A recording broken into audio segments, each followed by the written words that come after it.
Good evening, race fans, and welcome to tonight's coverage of the eNASCAR iRacing Road to Pro Series, live from the virtual Texas Motor Speedway in Fort Worth, Texas.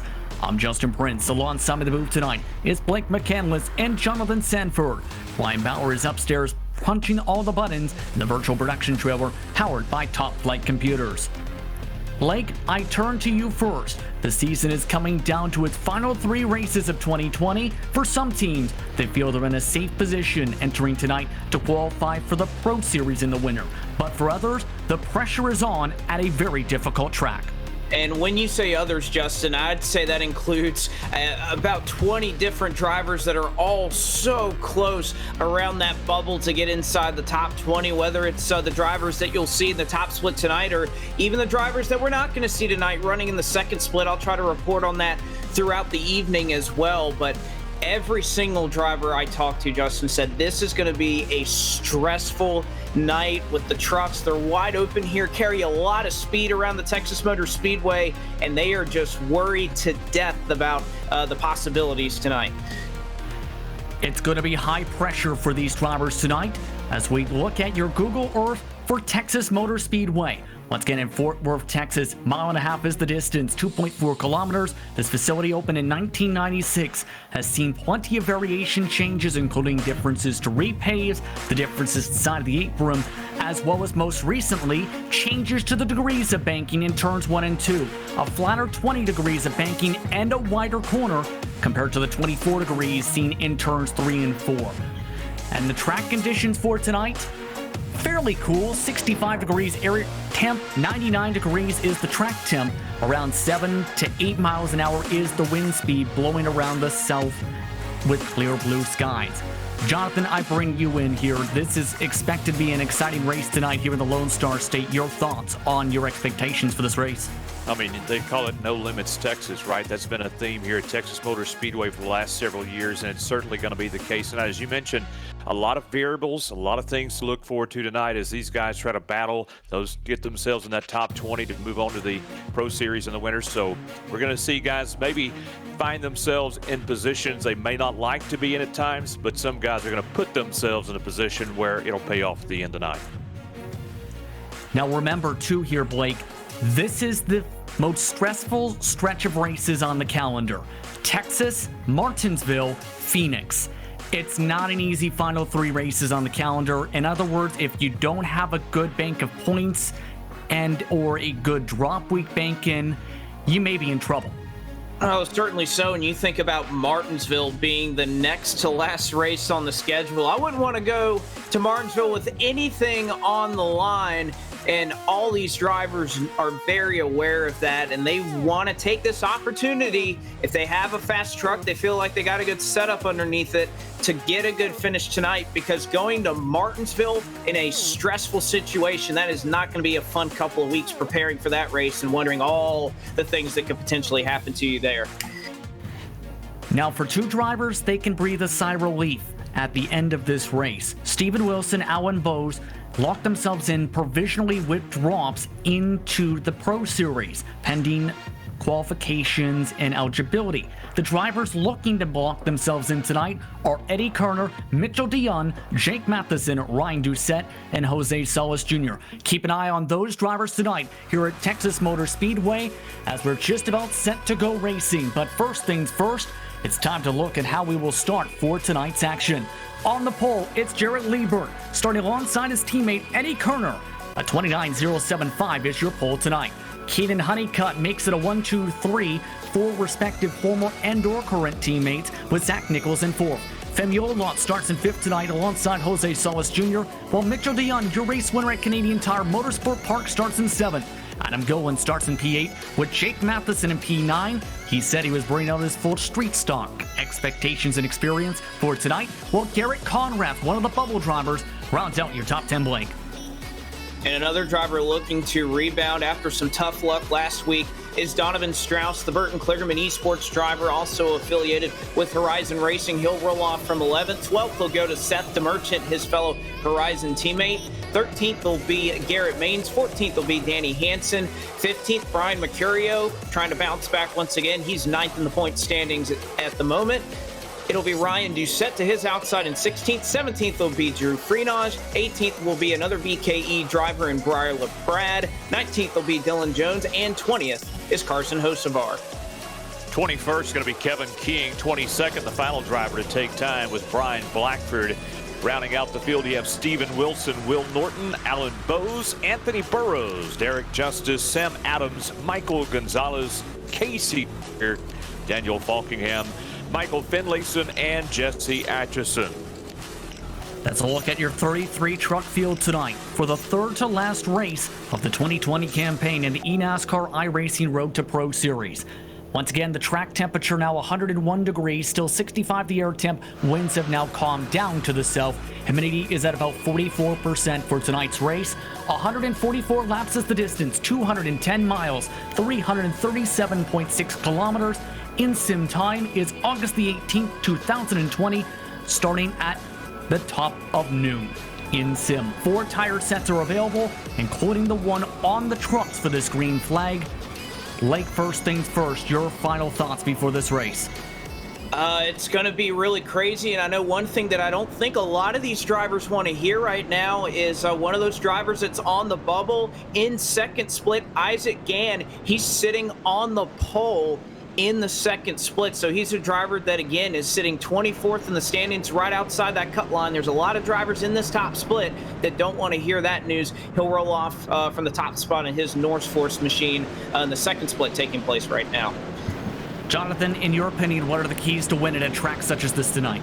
2 words: survive, advance, right? I mean, really and truly, you know what's on the schedule the next 2 weeks in front of you, but tonight, you have to survive. You have to put yourself in a good spot and advance on the next week, and hopefully set yourselves up for an opportunity at a top 20 finish. All the drivers all set to go. 33 trucks in top split action in the eNASCAR iRacing Road to Pro Series. Dead Zone Racing's Jarrett Liebert and Eddie Kerner in control of the field. Pace car is off. Green flag is out. We're underway for the Lone Star State.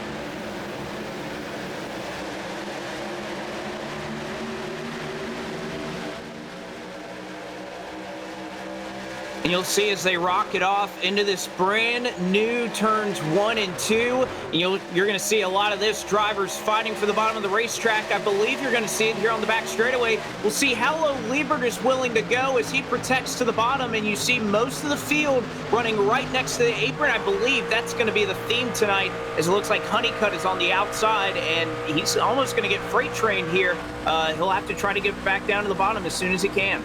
Already 2 spots lost early. Go ahead.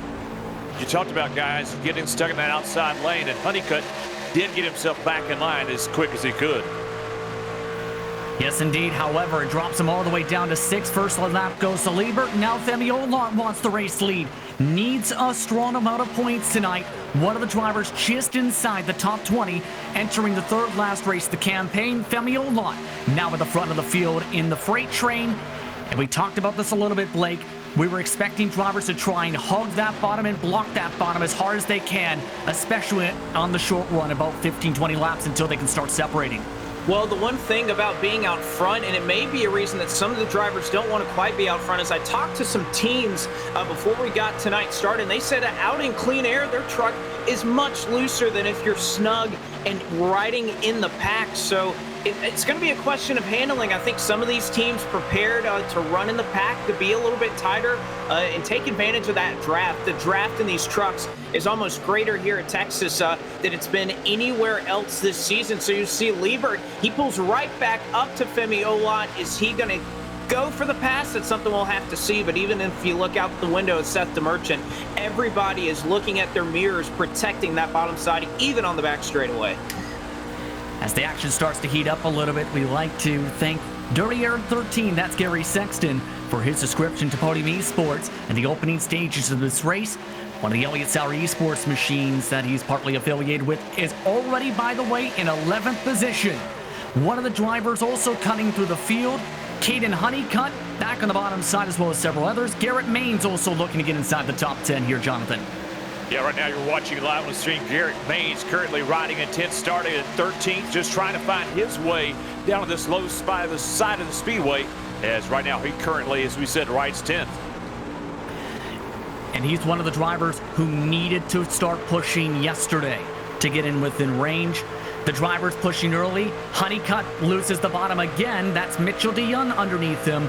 They also have on the bottom line right now Donovan Strauss, who's coming off a rough race at Canadian Tire Motorsport Park. But on the bright side, Blake, a new sponsorship coming out in line with Burton Klugerman Esports' new Coca-Cola Series sponsor and Xerox. And certainly so, and you love to see that for a driver who really started out this season in a perfect scenario. Trouble in turn 1 and 2. Jose Salas Jr., Carson Hocevar up inside the wall. And for those who bet under 15 laps, congratulations, you win, as several drivers already involved in an incident not even lap 10 in this race. Well, and Justin, this is one of those situations we talked about where you don't want to put yourself in a bad spot. And Jose Salas Jr., of course, he's in a great spot. You see that fight for the bottom is so intense. And the banking here at Texas Motor Speedway, you've seen it in a lot of the real-life races and the virtual races that have taken place at the new configuration of this racetrack, is once you get sideways here in the corner, the banking is so flat, it's hard to even have an opportunity to save your truck. And obviously both those trucks look to be well outside of the realm of getting it prepared or getting it repaired and able to keep up. And we'll take a look at it one more time. Big sin there from the 42 machine as they both are into the outside wall. And again, Carson Hocevar, that was a very aggressive move back in the pack for lap 8. So when we talk about patience here, Justin, it's running out here late in the season for sure. Carson Hocevar telling Jose Salas Jr. via text that he thought he was clear. Answer is he wasn't. Zach Nichols, though, rolling the dice, electing to pit. So is Derek Justice, Brian Blackford, just about everybody else electing to stay on the racetrack who wasn't involved in the caution flag early on in this race. Jonathan, it's what we were expecting. If you aren't on the bottom, you're going backwards on basically a treadmill. You know, and you talked about it, it's all about that. You mentioned the aggressiveness of the Hocevar, but here it is. When that door is open, a lot of these guys are going to take it because you break your momentum. You end up on the high side. You're the one paying the price. So that may have been an aggressive move, but some guys right now have it in their mind that outside line is such a dangerous place to be. So whether he was clear or not, we saw the end result was a tough break. Should note, by the way, the drivers who elected to pit just topped off on fuel, and Nichols, Justice, and Blackford, they did not use the tire sets. And remember, that's going to be crucial if it is a caution, precaution type of night, Blake, where you don't want to end up running out of tire sets by the end of the evening with 140 laps on the docket. Well, exactly. That's one thing. Ever since these tire limits were introduced, and in a race like this where you're going to see potentially a lot of cautions, it's really just going to come down to timing and when you decide to take those tires and if it works out for you. And the other thing you have to balance is, you know, a guy like Carson Hocevar, who is pretty much out of this thing. He's 66th in points, nearly 700 points below the cut line, so his chances of making the Pro Series are all but done here. But Jose Salas Jr., that's just one of those situations where you have to be aware of that and know that if you're in a position like him, I know you don't think that somebody's going to send it in that hard here on lap number 8, but you obviously want to try to keep your truck clean and at least get finishes. At this point, all you need is top 15s, top 20s here to the end of the year to get that accomplished, but you have to balance. That's one thing out here is a lot of these guys have nothing to lose if they're running back here in the back, so they're just going to go out there and run as hard as they can, and that's something these drivers who are racing for points, they just have to be aware of. Especially with the valuableness of track position, especially if it's expected to be cautions, precautions. Jonathan, as in your experience, would you rather be at the back of the field, though, in this type of race, especially when it's expected to be full throttle in the short run, or be at the front of the field? You know, it's funny that you sometimes come to a track like this and you know there's going to be some issues like this. You have two schools of thought, right? I mean, you have the typical school of thought is run up front and stay out of trouble that way. But I'm not sure that maybe in a situation like this, if I have a good feel on where I'm at going into trying to make my way in the Pro Series, you can't win it early. You can't win it in lap 10, and if you can stay in the back and stay out of trouble, then that may give me an opportunity later on this race, especially with a tire rule, to put myself in a position to come up later when money's on the line, right? Absolutely, and remember, the top 20 in the championship standings at the end of the season moves on to the Pro Series. They will have to battle with the bottom 20 in the standings in the eNASCAR Coca-Cola iRacing Series for a shot to race in 2021 in that series. Want to go this time by Hocevar continuing to get damage under these caution flags, but it's Femi Olan in control of the field this time. Jarrett Liebert in second, Eddie Kerner in third. They are all affiliated among these drivers. We also have Mitchell DeYoung, along with Donovan Strauss, Kaden Honeycutt, Seth DeMerchant, Adam Gilliland, Jake Matheson, Garrett Mange. Your top 10. Blake, how's things going in second split, by the way? Well, some big developments here in terms of drivers who are above the cut line, experiencing some issues here early.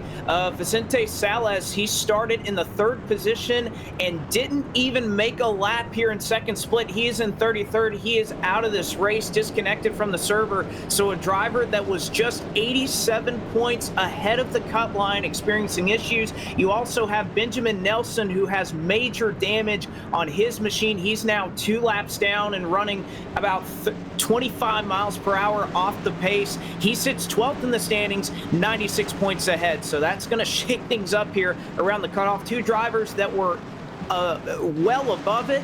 Well, right now they are going to be bumped back a little bit because of that issue.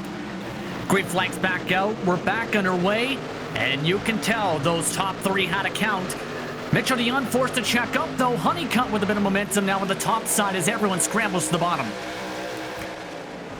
Right now, making their way to turns 1 and 2, and your race leader right there, that number 17 machine of Femi Olat, kind of retaking where he was before the caution flag came out, but he's going to have a pack of cars ready to pounce on the race leader. And this is one of the main things here, Blake. We talked about this a few weeks ago where Jarrett Liebert, Eddie Kerner went to Dead Zone Racing. For those who do not know, Total Advantage Motorsport is the Road to Pro off branch of Dead Zone Racing. Do you expect someone like Liebert or Kerner to try and push the issue of Femi, or just try and work with them and try and consistently keep the top 3? I think you're going to look to work together here with the amount of drivers out of that camp that are in a good position here to get inside the top 20 and maintain their position there. I have to imagine that you're going to see a lot of working together here between Liebert, Olat, and the rest of this Total Advantage bunch. And again, you have to go back to the fact that, you know, if you just shake things up there, the leader doesn't really have the advantage out here. The draft is so powerful in pulling these trucks and sucking them up to the truck in front of them. So it's hard to be the leader out here. And I think because of that, if your teammates, you want to try and push the leader so that way you're not just swapping positions and have something happen. It's nearly a stack up in the back of the field. Oh, they're crashing in the back of the field. Will Norton going around. Several other cars pinballing as the caution flag is out. That was coming in quick. There was a checkup around 7th spot that just led to everybody just about stacking up behind that.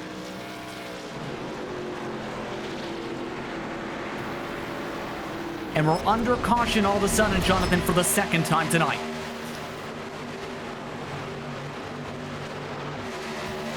Blake? Well, you see right there, it just looks like some issues. A guy's checking up in the middle of the corner. Not something that you typically see here at Texas because of how much throttle and how much speed these trucks can carry in the corners. But you see right there, it all starts at contact. I believe it looks like that may have been Briar LaPrade.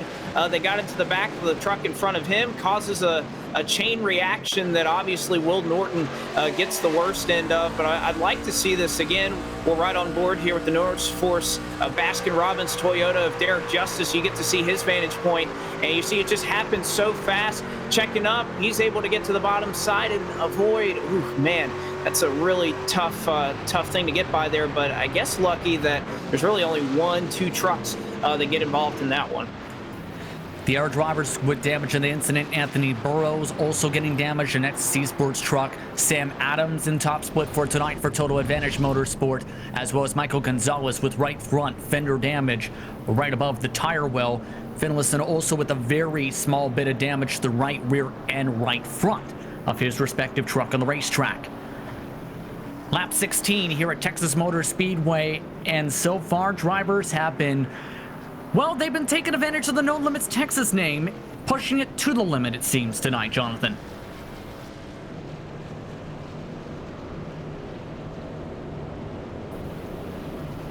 Blake, your thoughts on that point then?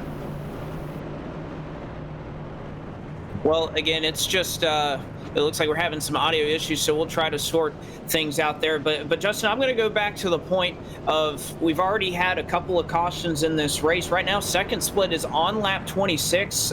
Despite some trouble for some of these drivers, they still run under the green flag. But the biggest thing right now is, once again, what we saw in that last caution, tire strategy. Are you going to come down pit road? It looks like everybody, for the time being, is going to stay out right now and continue to try to ride this thing out, save those sets of tires that they have on pit road, because the last thing you want to do is lose all the track position, especially in the race where, you know, it seems like we're going to have a lot of wrecks here, or at least the potential for that is wide open right now.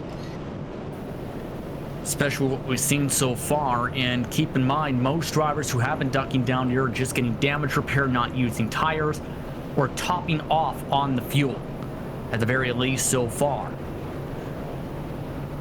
Once again, top 10, Femi Olot, Jarrett Liebert, Eddie Kerner, Mitchell Dion, Donovan Strauss, Adam Gilliland, Kenny Honeycutt, Seth the Merchant, Garrett Maines, and now Jake Matheson. So let's go side by side. You're watching Podium Esports for coverage of the eNASCAR iRacing Road to Pro Series.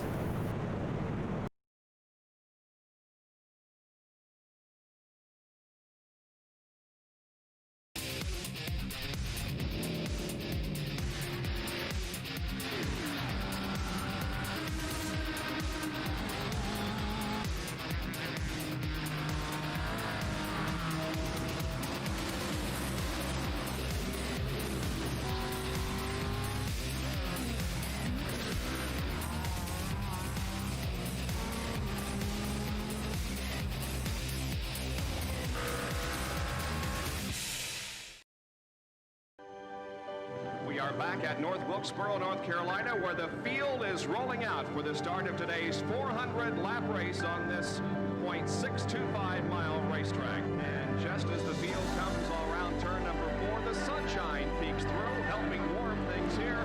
Bill Elliott leads him down. Benny Parsons on the outside. The green flag flies, and the first Union 400 Winston Cup race from North Wilkesboro is underway. Everybody nicely through turns number 1 and 2 as Bill Elliott has the lead, and Dale Earnhardt has jumped into second position, followed by Benny Parsons and Bobby Allison.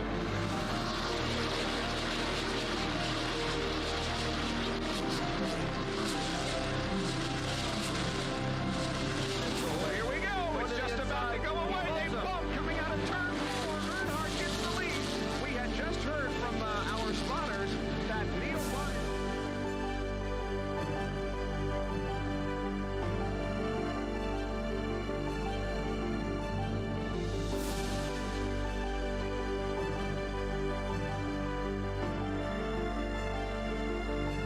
Dale Earnhardt is on his last lap.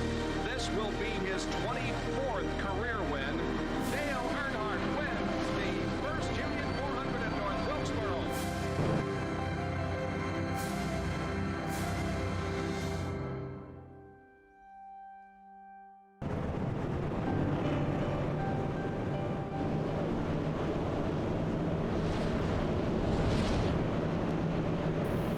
Welcome back to Texas Motor Speedway for more coverage of the eNASCAR iRacing Road to Pro Series. Justin Prince alongside Blake McCandless, Jonathan Sanford in the director's seat is Ryan Bauer. Coming to 1 to go this time by, let's take the time to remind you the upcoming events on Podium Esports. Tomorrow, it's a busy one as the Esports Racing League heads to Worldwide Technology Raceway as they get ready to battle for one of the early portions of their season. August 19th, once again, 7:30 p.m. Eastern Time on Twitch TV/ERL_racing. Following that, the Cars Esport Tour heads to the Paperclip, Martinsville Speedway at 9 p.m. Eastern Time. You can follow that over to twitch.tv/Podium Esports. Then, this weekend, the FTF Racing League comes back onto Podium Esports once more to the bumpy Daytona International Speedway. That's the legacy version of the circuit from 2007. Catch the Grand National Series action starting at 10 p.m. Eastern Time on August 23rd. Then GameWorks Racing Series heads to Michigan on August 24th. You can catch that as well at 8 p.m. Eastern Time on Podium Esports. On Monday, Sim 500 Trans Service Cup Series action takes place at the Daytona International Speedway's Oval for the Sim Racing Shirts 250. That starts at 9 p.m. Eastern Time on twitch.tv/Podium Esports. And rounding out the calendar, the eNASCAR Coca-Cola iRacing Series goes to that same track on August 25th, 9 p.m. Eastern Time on iRacing's Twitch, Facebook, and YouTube platforms. Green flag is out. We're back underway from Texas. 19 laps down, 121 to go. And right now you'll see side by side, but it's going to be Femi Olat who's able to emerge with the lead as we see a mass exodus down to the bottom side of the racetrack. One of the lone drivers stuck up there on the outside is Adam Gilliland, but he will pull in here behind Caden Honeycutt, or at least he looks so for the moment. Again, that second pack back there still blocking hard as Seth the Merchant shut the door on the driver directly behind him and Garrett Maines. And that's kind of what you need to be at this point here, Jonathan. You need to be just about cutthroat to be able to hold on to this line and also be communicative on when someone's checking up so you don't get ran over. Oh, I mean, the big thing right now is just fighting your way, as you said, just absolutely fighting for that low lane. And you can see them throwing the blocks down the backstretch, doing everything possible to put themselves in a position not to be caught up on the outside like Adam Gilliland as well. Another driver of the 57 has been done as well. Yes, indeed. Donovan Strauss on the bottom side, able to make the pass that time by Adam Gilliland. Remember, a former driver in the eNASCAR Coca-Cola iRacing Series. Currently stacking up in that middle grouping, about fourth on back. Gilliland still stuck on the top line. It's been an up and down season for him, Blake. He's shown some speed in some races. Others, he's had an up and down campaign. Let's put it that way, as he's nearly hit by Donovan Strauss. Yeah, side by side there with Donovan Strauss. And, you know, that's just one of the things about this Road to Pro season, how long and how grinding it is. And just the fact that there's a lot of factors that come into play. However, we're seeing Gilliland almost able to make the high side work because everybody's going to the bottom side of the racetrack. Everybody kind of checks up down there. Gilliland has the freedom to not have to deal with that. And, you know, there is an opportunity there to make the high side work. Just because you get that clean air, you're not having to worry and really watch the truck in front of you where you can't really see and just check up and ride in their draft. So Gilliland actually making the second lane kind of work here. Looking like it a little bit right now is a bit of a checkup on the bottom side.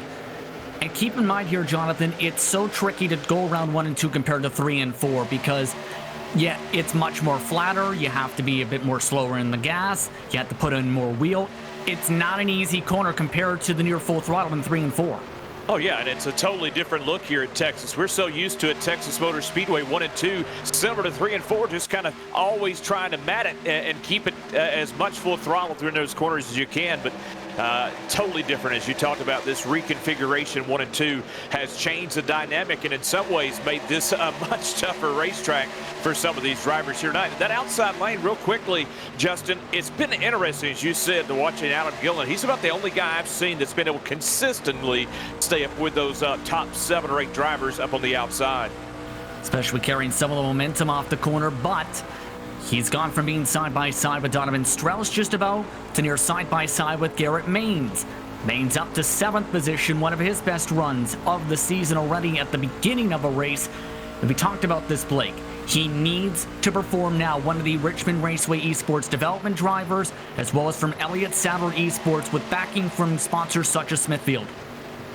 Absolutely, you would hope so, but his odds of making it in, he has to perform, and he has to do it now. 3 races left, 223 points below the cut line, which for those of you unfamiliar with the points, that's about half a race here. That's about a mid-pack 15th place finish here in top split. So he's going to have to probably have a little bit of luck. He's getting it with some of the drivers that we were talking about experiencing some issues in second split. So he's got that checked off, but he has to obviously put up a performance and have a solid run here to get his own points on the night as well. Coming into tonight, 41 drivers were estimated to still be within range to try and get inside the top 20. The last of those, Jarrett Liebert, who's up in second position, by the way, and will climb. The first driver out, Aaron Rodgers from A51 Racing.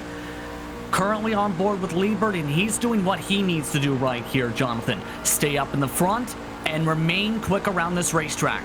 Absolutely, just following in the tire trails of Femi Olat tonight. And right now, keeping that truck clean, And just doing a great job there, peeking and looking and just making sure he is keeping himself where he needs to be on that low line of the speedway. And on top of that, Blake, it's made it difficult for anyone fourth on back to try and break into the top three because, again, it's a blockade of trucks as Gillen blocks one of the Nexus trucks all the way to the white line. They're able to hold on to it as that nearly was disaster about fifth on back. Well, and that's what we're going to see here a lot tonight. Who's going to be willing to throw an aggressive block like that? And by the way, after that, who's going to be willing to not lift right there? Because I can guarantee you Jake Matheson now knows, okay, I'll put that in the back of my mind about how Adam Gillen will race me. And I'll tell you what, I'm probably not going to lift the next time by. So we're just learning early on how desperate these drivers are willing to get. We see Adam Gillen, somebody who has experience running up in the top echelons here at iRacing, and he's going to protect that with everything. He went all the way to the apron, forced Jake Matheson well below the apron in 3 and 4 to try to collect it up. Taking a look at the train, by the way, Matheson has now lost the bottom side by side with ninth. 3 wide, in fact, down the back straightaway. You see in the backdrop from the rear view of Donovan Strauss. Those 3 trucks at the moment are Maines, Matheson, and Freenosh trying to fight. You see right now the top 6. It's all calm and peachy. But if you go towards the mid-pack, you're basically up on the steering wheel, it seems, Jonathan. It's been tense. You're looking at one of your biggest movers, plus 16 for Jesse Atchison. Absolutely. We've been talking about the word cutthroat, and that's what you have to describe from about the 6th spot on back, as these guys are just, man, every lap there is somebody putting on a block, somebody doing a daring move. As you see there live on the screen, it kind of reminds you of the Pocono Snake. Yeah, except here at Texas, there's a chance, since they're much more bigger snakes, to be much more bigger problems if the snake ends up biting back. Let's put it that way. 108 to go, by the way. We're slowly but surely already approaching what may be our fuel windows already, Blake. What were the fuel estimates for tonight's race, in your opinion?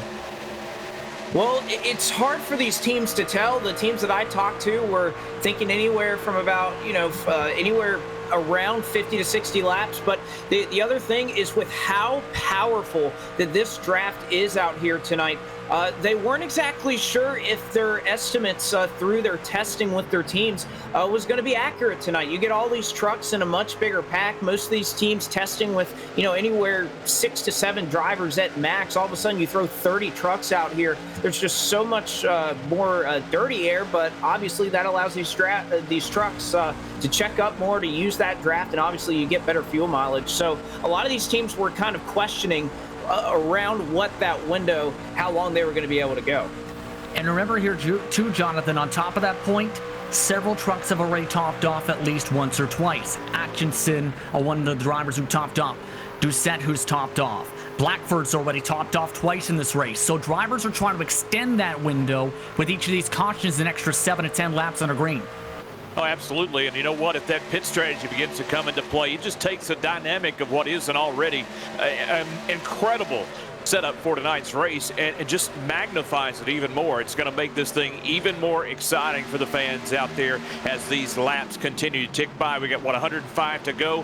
And as all this strategy begins to play out, also the cutthroat action on the track, boy, the action is just going to continue to skyrocket. Should be no surprise that your now biggest mover of the race is slowly catching up to the Total Advantage Motorsport truck at the front of the field. Steven Wilson, one of the best drivers all season, also a competitor in the iRacing World of Outlaws Morton Buildings Late Model World Championship, is up 17 positions, trying to drive around some trucks on the high side. And he's made it look easy, Blake. Quietly has just been driving his way through the entire pack. Well, that's kind of been the story of the season for Steven Wilson, and obviously comes in, like you said, pretty much locked in, had nothing to lose, decided not to even put down a time in qualifying. So he's really just out here, I'd say more or less, just looking out for his teammates, trying to see if he can help any of those Total Advantage trucks have a better run tonight and give themselves a bigger points cushion, because otherwise he's in the top 20, but you have to also think he wants to win the points championship here. It's not just enough to make it for somebody that's relatively locked in. They want to go out here and they want to win it. They're drivers, and he's slowly driving towards the front, trying to accomplish that goal. And it's not just Gilliland who's among those drivers looking to get back in the top 20. Enter Freenot, you see driving on the bottom side past Wilson. He needs points in that iRacing truck. T28 in the standings entering tonight, 125 points back of the top 20 cutoff. One of its top prospects for Lowline Racing entering tonight's race. And a big moment there as he and Steven Wilson nearly got together off a 2. And that's just the close quarters racing that we've seen really all night in these trucks, is how close you have to run, how aggressive your blocks have to be. And obviously that was almost a big moment there for Freenot and Wilson. Wilson smartly lifted out of that, but that could have been a big wreck here off the exit of 2. So this is around the mark where I've heard a few drivers discussing, will this get spaced out? They were expecting this to be around the mark on green flag laps or so. About 20-25 laps for it to start separating just a little bit here, Jonathan. It hasn't looked like it's gone to that fruition yet, because it's basically instead turned completely single file all the way from first to just about 29th, who are separated by just 5 seconds. Absolutely. The draft, as we've talked about, is going to hold these trucks together like glue. So there's not a lot of opportunity for separation. The haves and the have-nots, that's not happening right now. That draft is the great equalizer around this Texas Motor Speedway right now. As you see on your screen, folks, drivers are just stuck in this mode right now that we've been talking about. And with the lap 100 to go, I don't see anything that's going to change it very soon. Coming up to 99 to go at the stripe this time by for these drivers. A few drivers here and there are still in the midst of shuffling. We'll say that at the very least. But that's the main focus here again.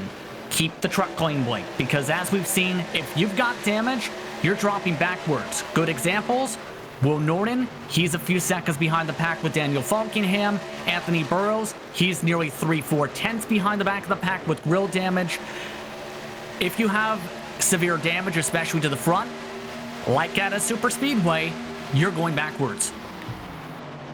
Absolutely. With how wide open these trucks are, any amount of aerodynamics plays a factor. If you get just a little bit of right front fender damage, especially in my experience in the trucks, that is the worst spot to get any damage whatsoever, is right there on that right front fender, which of course, is difficult to do here. It's still a relatively new configuration for these drivers, and you can carry too much speed off of turn 2 pretty easily, and all it takes is a little scrape and it can significantly hinder the handling of your truck. You also have to mention that a little bit of nose damage could come into play and obviously overheat it. Very cool conditions out here, 65 degrees, which again, I feel like is a little bit cooler than what most of these drivers were expecting. But of course, they set their trucks up to run about as hot as possible, so any amount of nose damage could play a factor there as well. Yep. Have to thank Zach Johnson, by the way, for the beautiful visuals you see on screen tonight, especially with these big-time battles and the drivers shuffling themselves apart. The packs are starting to separate a little bit now, but we also still have near 3 wide down the backstretch. That's for about 5th on back. Bit of shuffling. Wilson, Donovan Strauss and company try to go side by side. Also a few car lengths back. You see groupings also starting to scrap. Gilliland now stuck in the middle line just about, as Wilson's been still trying to power around everybody hard, full throttle just about, on the top line in 1 and 2 each time. Yeah, we talked about Adam Gilliland earlier using that top line of the Speedway to become his saving grace. It's been Steven Wilson, though, that really has been the most consistent up on the top side of the Speedway. He's been battling Donovan Strauss now for the last couple of laps around the Texas Motor Speedway and just almost able to clear him a couple times, just not able to do so yet, as those cars down on the bottom line are just waiting for him to maybe bobble just a bit. Yeah, it's fairly clear Wilson's got good speed, but the buck drafts, like right here, Danny Hansen giving a shot to Garrett Maines. Carry a lot of speed. That time, though, Hansen did it to get back to the bottom side. Up the road, Strauss and Gilliland did it to keep the bottom side for themselves in that run. So some shuffling still in the grouping. By the way, Wilson has now found his way to the bottom, looking like he's now ready to go back on the offensive again to try and get around the 51. Huge slam of the door shot by Donovan Strauss. Well, and that was actually Strauss that last time by that was able to get around Wilson. Now Wilson is going to go back and battle with Strauss. Again, Strauss, this was a battle that took place for about the last 3 or 4 laps. Strauss was able to get the best of it, and now Steven Wilson looks like he's still willing to put up a fight as they're side by side behind them too. 2 by 2, Strauss is able to get in behind Wilson, and just before Bose can try and fill that gap. So Strauss trying his best to hang on. He's going to go to the low side and block Alan Bose, and of course that leaves Gillen on the outside, and he'll be able to tuck in line. Alan Bose, though, just dived right underneath the 51, by the way. You see that in the backdrop. As Donovan Strauss starting to go backwards, the lap times have fallen off nearly 2 seconds already. Surprisingly, even with what we've seen on the racetrack, as near late arc from Alan Bose trying to keep the 51 up on the top of the racetrack. Well, that got really hairy there on the entry turns 3 and 4, but now down the front stretch, it's Bose who has the advantage. And boy, a lot of loss of momentum, and it happens so quickly for Strauss. All it takes is just a moment for that momentum to be broken. As you saw, it cost him 2 spots on the speedway.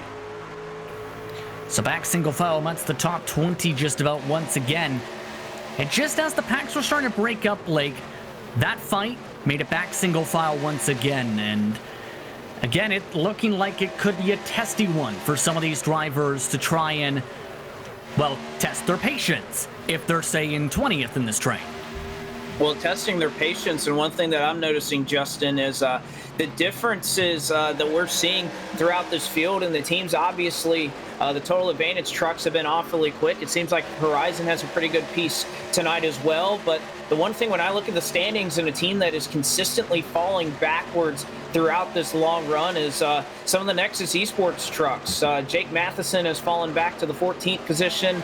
Caden Honeycutt right now is holding on to 16th and falling back. Another couple of drivers are having some issues. Obviously, you have Eddie Kerner, who's running up there in 3rd, but he's the lone Nexus truck right now running inside the top 10. It seems like a team that has been so strong this season, obviously had a strong qualifying effort, starting to struggle a little bit here at Texas. And remember, Jarrett Liebert, one of the drivers who came over from Nexus to Dead Zone along with Eddie Kerner. In your experience, Jonathan, how much does losing a crucial part of your setup building process affect your team in the long haul? You better believe it can make all the difference in the world. I mean, you go back throughout the years, what your crew chief can do for you or getting your car set up. A lot of us drivers are we want to have the setup put under us that we know we can win with, and if you don't have somebody able to help you with that, then a lot of times your ability to succeed in situations like this is thrown out the window. So that can mean everything to you as a team and especially as an individual. The blockade starting to break up, by the way, between the Total Advantage and Dead Zone trucks. Mitchell DeYoung is now starting to push your Blake, wanting to gain a lot of track position and quickly. Already up to 2nd spot, looking for 1st already. And I think he continues to show you week after week why not only he has been so strong this season, but that he can be a favorite to go up there and win the Pro Series this season and race his way into the eNASCAR Coca-Cola iRacing Series. DeYoung, right up on the back bumper, has just been biding his time. Of course, VRS, he has some fast power underneath the hood of his Toyota. And my goodness, it just does not matter. Road course, oval, Mitchell DeYoung has the talent and the capability to get it done. And he's just been schooling these guys all season long in something that is so brand new to him, but he has taken to it so quickly. And once again, he's going to try to potentially look on the outside, but he'll duck back in behind Femiola. And oh, now he goes to the bottom looking for the lead. Couldn't dive completely underneath, though. And pit calls already coming out here, Jonathan. Eddie Kerner is just about to open the pit window, so we're reaching the edge of the fuel mark already. Now, how's this going to change the dynamic? Well, when some of those guys begin to come in, it's going to be monkey see, monkey do, right? Some guys are going to go ahead. As you see now, DeYoung to the outside as your race leader is looking to pit. And it's a pit party. Lots of drivers ducking in. Most of Total Advantage and Dead Zone's machines. Briar LaPrade and Donovan Strauss following suit. Also have a couple of the Nexus trucks also coming down. Looking like most of the drivers able to keep their trucks clean for this pit entry. And that's so important. And again, you mentioned a new configuration here. Pit road entry, relatively the same as what many of these drivers have experienced for years. But with the amount of speed on this new pavement you're carrying in, going to have to check up a little bit earlier. But of course, we mentioned earlier, Justin, you had a couple of drivers that topped off during that last caution flag. They have the potential to run this thing out, maybe trap some trucks a lap down if they're lucky enough to get a caution. Mitchell DeYoung just came down this time by Denny Hansen, Seth the Merchant, Andrew Freenosh, Garrett Main, Zach Nichols, Garrett Conrad also came down. The drivers, though, who have topped off once or twice already are Derek Justice, Kevin King, Jesse Atchison, Ryan Doucette, Brian Blackford, Casey Tucker, Anthony Burrows, as well as Will Norton and Daniel Falkingham, and surprisingly, Justice aborting his call. He gained track position late in that run, Jonathan, but looking like he doesn't want to lose the draft here. Well, right now, says you talk about some of those drivers out there, Kevin King, Atchison, Doucette, those guys still remaining out there. How long will they stay out? Well, we'll wait and see, but caution could certainly change the dynamic of this one. Especially since right now at this moment, there are just about 9 trucks scored on the lead lap. More pit calls coming in. Kevin King this time by. Driving by is Jesse Atchison. Still several trucks electing to keep on trucking, including Blackford, Doucette, and Tucker. And again, this is almost like a super speedway call, Blake. You want to have the field just in case, but you don't want to lose the pack completely. And you're exactly right. You almost think of it like losing the draft, and obviously it's very, very important to take that into account. However, there's a tidbit that I got from Adam Gillen as we ride on board here with Brian Blackford playing a little bit of strategy in his VRS Ford F-150, is that the tires here on iRacing with the current model that we have, they do not like to be short pitted more than anything. So I think it's almost worth it to stay out a couple laps longer than the rest of the field. That way, when you get that draft, you have fresher tires. There's a big moment there as they're 3 wide on the backstretch. This is all the drivers on fresher tires trying to pass all the drivers who are still out on the racetrack. So they're unlapping themselves, but nearly ran over several trucks. Blackford and Atchison ducking out of the way. Several other drivers still trying to get to the bottom side in all of this. This could be dangerous, especially with so many trucks who are 2-3 seconds quicker on fresher tires here. Oh, certainly so. And you see Blackford trying his best to hang on. Man, the difference is just so much more than I would have anticipated with these long runs, and Blackford just doing his best to hang on. The problem is he's going to have to get to pit road at some point, but you see this hungry line of drivers behind him. It's not going to make it easy to try and get down there. And of course you have Casey Tucker directly behind him, slip angle teammate. He's also pulling the same strategy, as well as Anthony Burrows, a couple of other drivers just trying to ride this thing out and see if they can't shake things up here. Well, Roger, right now, Anthony Bowes and those guys, they're what, about 2 seconds faster than the guys that remain out there. So you talk about a speed discrepancy with guys going on the pit road. You've got that. You've just got so many things happening at one time, guys. It's been amazing that we've remained under green without an issue. Jesse Atchison, by the way, coming out of the pit lane. The drivers yet to pit are Blackford, Tucker, Burrows, Norton. The net race leader is currently Alan Bowes, though. So a different Total Advantage Motorsport truck is leading the head pack, but DeYoung's already up to second in that net grouping. Liebert, Gill, and Wilson are the net top 5 trucks after the first set of pit stops. Here's the downside, too. They also have a lap truck in Dylan Jones, who is just up in front of them, who just came out of the pit lane and ended up losing a lot of time in the service. Ended up losing a ton of time, and that's one thing, just getting onto pit road. We've seen it that the best drivers consistently, you can't really control your pit stop time, obviously, but if you can control the driver time, getting in quick, getting off of pit road quickly, and especially here, Justin, I'm surprised, but it was something worth mentioning with all those drivers exiting pit road at once. Again, this is a new configuration here in turns 1 and 2. Look at how thin the apron is now in turns 1 and 2. I'm surprised that with how many drivers we saw all exiting pit road at once, that we didn't have some type of issue with guys going 2 or 3 wide on the apron, because you really can't fit that many trucks there anymore with the banking being pushed all the way down there nearly to the inside wall. Looking on board with Casey Tucker, who's also still keeping up with his teammate and Brian Blackford.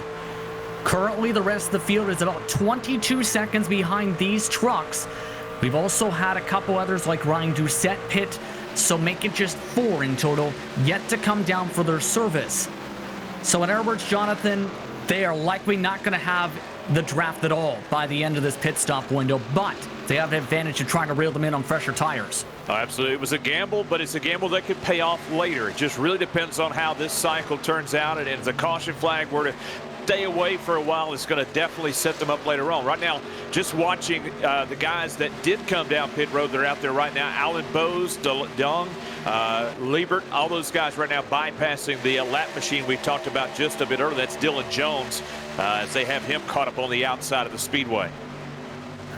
Again, this is the battle for what would be the lead pack. That white truck is Dylan Jones, who is in 30th position at the moment. Still 2 yet to pit as we're approaching halfway, 73 laps to go.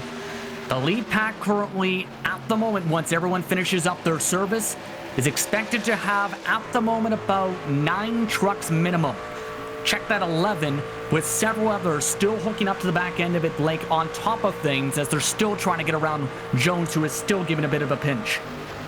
And that is so tight right there. And again, it just takes one little mess up from these drivers. You see it's really tight there around Briar LaPrade. He's right off the bumper of the truck in front of him, and he's got Donovan Strauss, one of his BK teammates. As LaPrade will give a shot there as they enter turn 1, and man, they are starting to get aggressive right now as the 22 kind of checking up the whole pack and everybody trying to find a way by. And the former eNASCAR Coca-Cola iRacing Series driver, the number 19 Ford Mustang last season, Casey Tucker, now stands alone though on the racetrack. Blackford pit the past time by. Casey Tucker pitting this time by.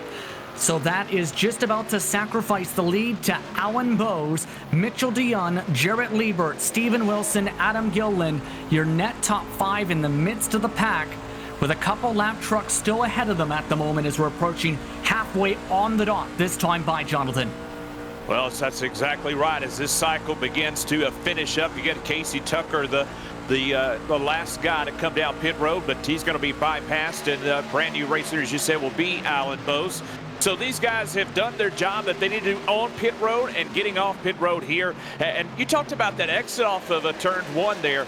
Not only that, but they're on, not only is it a much narrow exit now, but you're still low on tire pressure. So a great job by all these drivers, doing an excellent job keeping us here under green flag conditions. Now we kind of go back to what we saw earlier, nose to tail in this front pack, and it's Bose hauling the mail.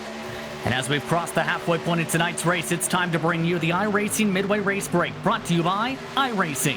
iRacing, the world's premier online racing game. iRacing puts you in the driver's seat to experience today's newest form of competitive motorsport, virtual racing, all from your home PC.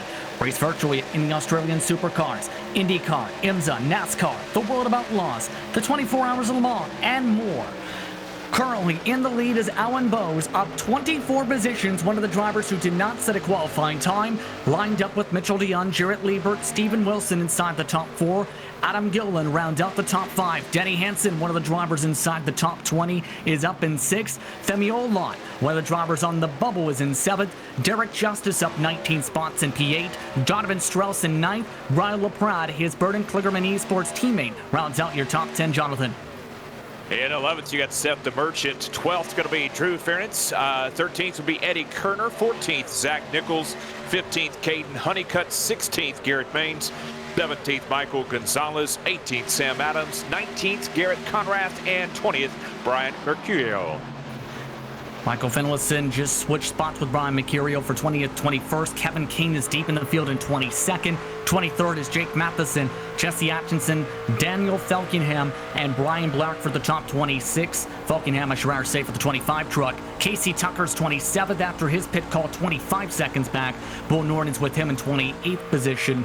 Anthony Burrows, Dylan C. Jones ran out the top 30. The last truck running is Ryan Doucette. Carson Hocevar, Jose Solis Jr. currently still out of the race. Solis Jr. did come up back on the racetrack for a couple moments, but ducked down to the pit lane a about a few minutes ago. This concludes tonight's iRacing Midway Race Break. With more than 170,000 drivers on the service and more than 90 laser scan tracks and cars to choose from, iRacing is your portal to the racing world. Get on track today at iRacing.com. 65 laps to go from Texas Motor Speedway here on Podium Esports. Justin Prince alongside Blake McCandless, Jonathan Sanford, Zach Bauer in the director's seat for tonight's action. Ryan Bauer, should rather say, with Zach Johnson in charge of the angles you see across the racetrack tonight. Interesting race so far, and now it looks like the waiting game, Blake. Drivers wanting to keep the track position, but not wanting to be too risky with it being the longest green flag run of the race. Well, and I think you're exactly right that I think these drivers are trying to calm down a little bit, but again, they have their eyes on the big picture, trying to get through. I think we see a lot of trucks, especially at the front, that know they have speed, are just doing just that, protecting their track position, but not making any ridiculous moves. It is easy to pass here, as we'll see a 3-wide move here through turns 3 and 4. TA goes to the bottom side. It'll shove Jones out of the way. And how about this? Derek Justice, somebody that was running at about 15th for a majority of this race, has found his way up near the front of the field. And Justice, one of those drivers just looking for a good finish, had some really rough luck after contact with Briar LaPrade last week, or 2 weeks ago rather, at Canadian Tire. He sits 77 points above the cutoff, and with some of the drivers we mentioned earlier having some issues, all Justice needs is a top 5 here, and that will do a lot to lower his heart rate monitor that you can see on his screen. Will probably be a little bit lower at Martinsville next week if he can get out with a good points finish today. By the way, track temperature has picked up here, Jonathan. Remember, we started around 101 degrees for the race tonight. It's up to 114 as we are just past 107 p.m. in Sim. Well, right now, the guy on the move, Steven Wilson, he was able to bypass DeYoung and another driver, Jesse Liebert, there, all just on the entry to the corner. He finds his way up in second now, trying to hold off that outside charge of DeYoung off turn number 4. Yes, and now Wilson is charging. Liebert let him by last time by. Lined up with him. They're all trying to seem here, Blake, to do what they did in the first stint for about 30, 40 laps. Stay in a line as a group and work together as Liebert got loose. Checked up the whole back part of the pack. Wilson loses his drafting partner. DeYoung tries to duck down to the bottom side. Can't clear himself, though. Bigger check at the back of the group as Eddie Kerner nearly hit the back end of one of the low-line racing trucks.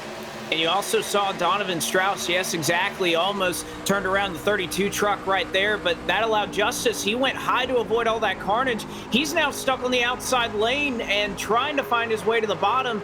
Thought it would be worth it to go high here, try to get the positions gained. He'll try to work with DeYoung here. He'll actually probably give him a shot. No, DeYoung's going to look low, but Liebert is there. So a big fight right now for the bottom. Both these drivers went high. As you can see, Liebert, oh man, he is loose down there in that splash and go machine, and that is checking up this inside line.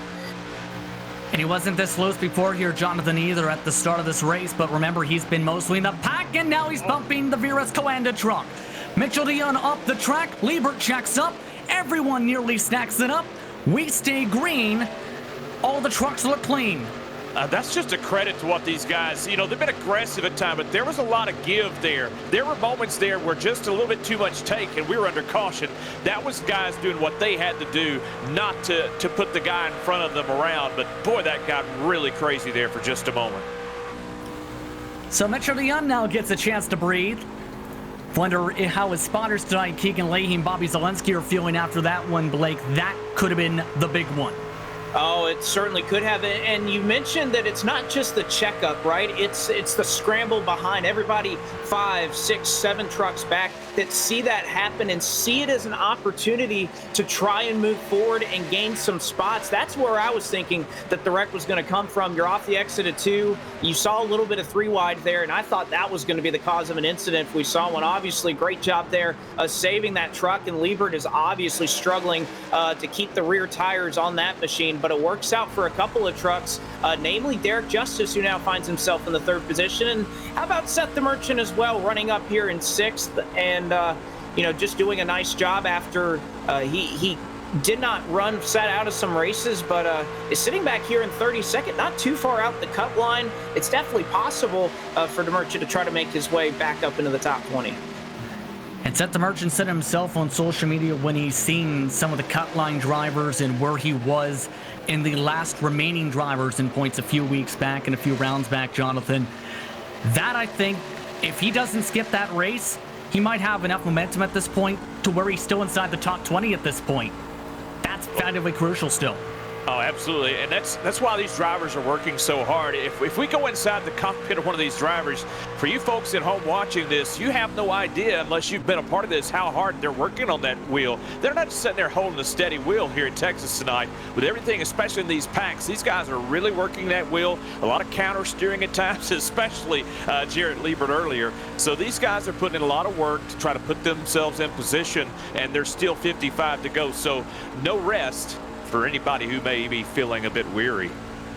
And it's not just the work on the steering wheel, it's the work on the racing setup, Blake. We've talked about this a few times this season. If you don't nail your setup at a track like Texas, you're going to be struggling, especially since there's the difficult part of making sure the splitter is sealed in 1 and 2, but also in 3 and 4, without also sacrificing the speed needed to battle for positions up at the front. Well, and that's what setting up here for Texas, you hear a lot of teams that talk about any NASCAR track where the turns are so much different from one another, how difficult it is to find that balance when you try to set the car up to work at both ends of the racetrack. And Texas is certainly no exception to that because of how much different both these corners are now. Obviously flatter in 1 and 2, but 3 and 4, there's such an opportunity there to try and gain speed because you're pretty much wide open the whole time. So it's a really delicate balance, and a lot of trucks that are able to strike that balance, you'll see. Even Liebert, he's been fast all race long, but is still struggling with the handling of that car. Obviously a little bit loose in his machine. So it's tough to handle, but these drivers, they're talented enough that they can take a little bit of loose and still do something with it. Well, there's a saying, Jonathan, loose is fast, and again, Liebert's been fast much of the night. It's just the majority of the night he's been in the draft for that's been given to that extra tightness and the aero push. I honestly think, though, in watching Liebert the last few laps, I think this racetrack has kind of calmed down for him. I think it's kind of come to him a little bit. In other words, what he was seeing, the loose condition, he can still get loose at times, but it seems like the track may be coming to him a little bit.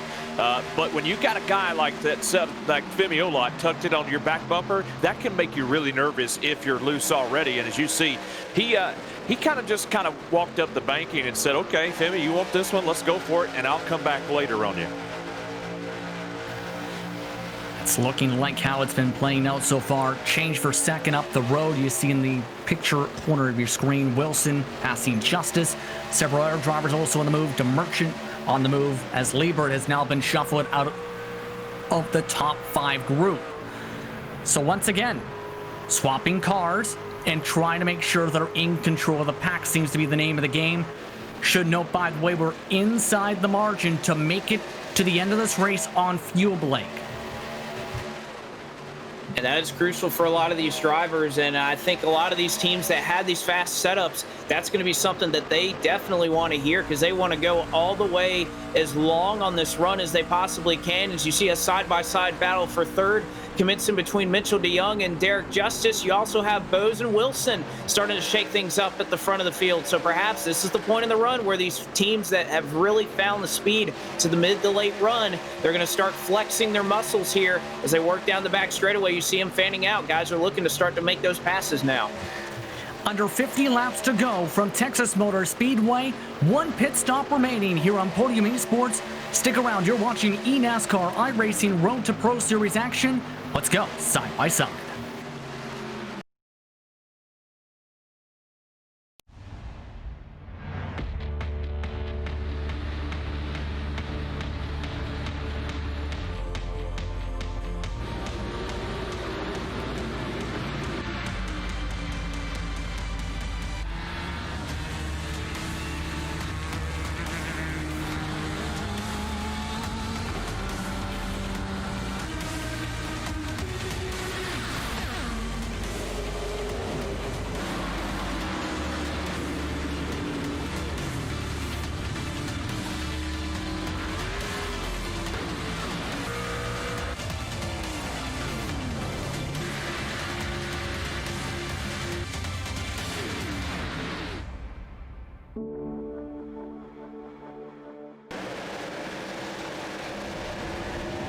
Welcome back to Podium Esports once more for eNASCAR iRacing Road to Pro Series coverage for the virtual Texas Motor Speedway. Justin Prince, Blake McCandless, Jonathan Sanford with you, with Ryan Bauer in the director's seat for tonight's action, powered by Top Flight PC. Zach Johnson in charge of the cameras for tonight's action. Slowly but surely approaching that final pit stop window. Drivers now about 38 laps or so into the respective stints right now, with the top 4 drivers currently Bose, Wilson, Justice, and Olot. 3 of the top 4 Total Advantage Motorsport trucks.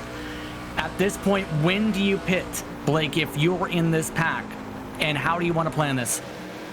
It's so hard to know. I would say initially you want to be the first truck to come down pit road because we know how important the tires are, but then again, we've seen that the leader can't really get away, so it's not like you can make up all that time and not have these drivers use that draft to try and run you back down. So it's really hard to know, but you're doing it entirely based on your competition. I don't think you're going to look at, well, I'm going to split this in half, and that's what I'm going to go. I'd play the weight game as, a big moment there as Derek Justice and another Total Advantage machine nearly got together there through the tri-oval. You see Justice pinching down. He'll try and keep that spot. He uses the draft on the high side. That truck doesn't have it on the low side, and he's able to hold off that position. But, man, that was almost chaos again for a driver that just needs a good finish. I don't know if you want to battle that hard for third if you want a good point stay being close right there on the cut line like Justice is. Looking at the rest of the pack lined up once again. Jonathan, your counterpoint on how you deployed this strategy game coming to 42 to go. I think it's really got to be, in this situation, the way this pack is, it's going to be setting yourselves up to be able to pit with your teammates. And it's going to be a lot of communication with your teammates and knowing when they're going to come, just giving yourself the best opportunity to come on pit road safely, because this thing could get really crazy on the entry of pit road if a bunch of cars come down at the same exact time. And as these drivers approach that mark and approach 40 to go in a couple laps or so, couple drivers to give a shout out to who are amongst this lead pack who needed to have a big run on the racetrack. Zach Nichols needed to get a cushion amongst some of the other drivers. He was tied for 19th with Mike Rasmus entering tonight. Another driver who needed a good points haul tonight for his respective sponsors and his team, Andrew Freenosh. He's in the lead pack in 13th position, with several other drivers are still running on the racetrack in good position who are just below that cut line. By the way, Blake, what's going on in that second split to add to the drama of what's happening here? Well, you talk about the cut line, and one driver that is just beneath it, Blade Witt, 45 points below the cut line. They just went green on lap 90 here in second split. He is the race leader, as there's a little bit of contact there. I'm actually kind of spectating both of these races, but Blade Witt right now, your race leader, he is 23rd and 45 points back. So obviously that is bad news for a lot of these drivers that are above the cut line. You want those guys beneath it to have some bad luck. Blade Witt, right now your race leader with 50 to go. And the drivers who are having nightmare races for what they needed to do. Will Norton with that earlier incident, Jonathan, he's still deep in the field in 27th with damage. Dylan Jones, he's already been lapped at least once tonight. He's in 28th position. This is not good for them, especially, remember, for Norton trying to catch up after an abysmal springtime in the RTP side of things, and Dylan Jones, who has been fluctuating in and out of that top 20. For Norton and Jones, as you talked about it, the going's going to get even tougher, though. I mean, headed to Martinsville next week, I mean, it's always a wild card there at Martinsville. You can put yourself in a lot of trouble. And it's talking about trouble. Look at our leaders quickly slowing down to make their entry to pit road. Just got down the speed limit, and Garrett Maines followed them. That was Wilson and Bose dunking down that time. So the field window's open, Blake, to try and make it to the end. And we'll see if these drivers can do it. Derek Justice now leading this pack, and it's going to be the question, when does everybody else follow suit? And that is, and also, can you not make a mistake? We mentioned this is a little bit different configuration, having to get slowed down. You don't want to make a mistake. You see the commitment line that you have to make, and a couple other drivers are able to do it pretty smoothly. Pit road speed limit 45 miles an hour here. If you speed at the cone, it's a 40-second stop and hold during race conditions. So keep that in mind. That's a lot of pressure. No one's hit that speed penalty, though, tonight here so far, Jonathan.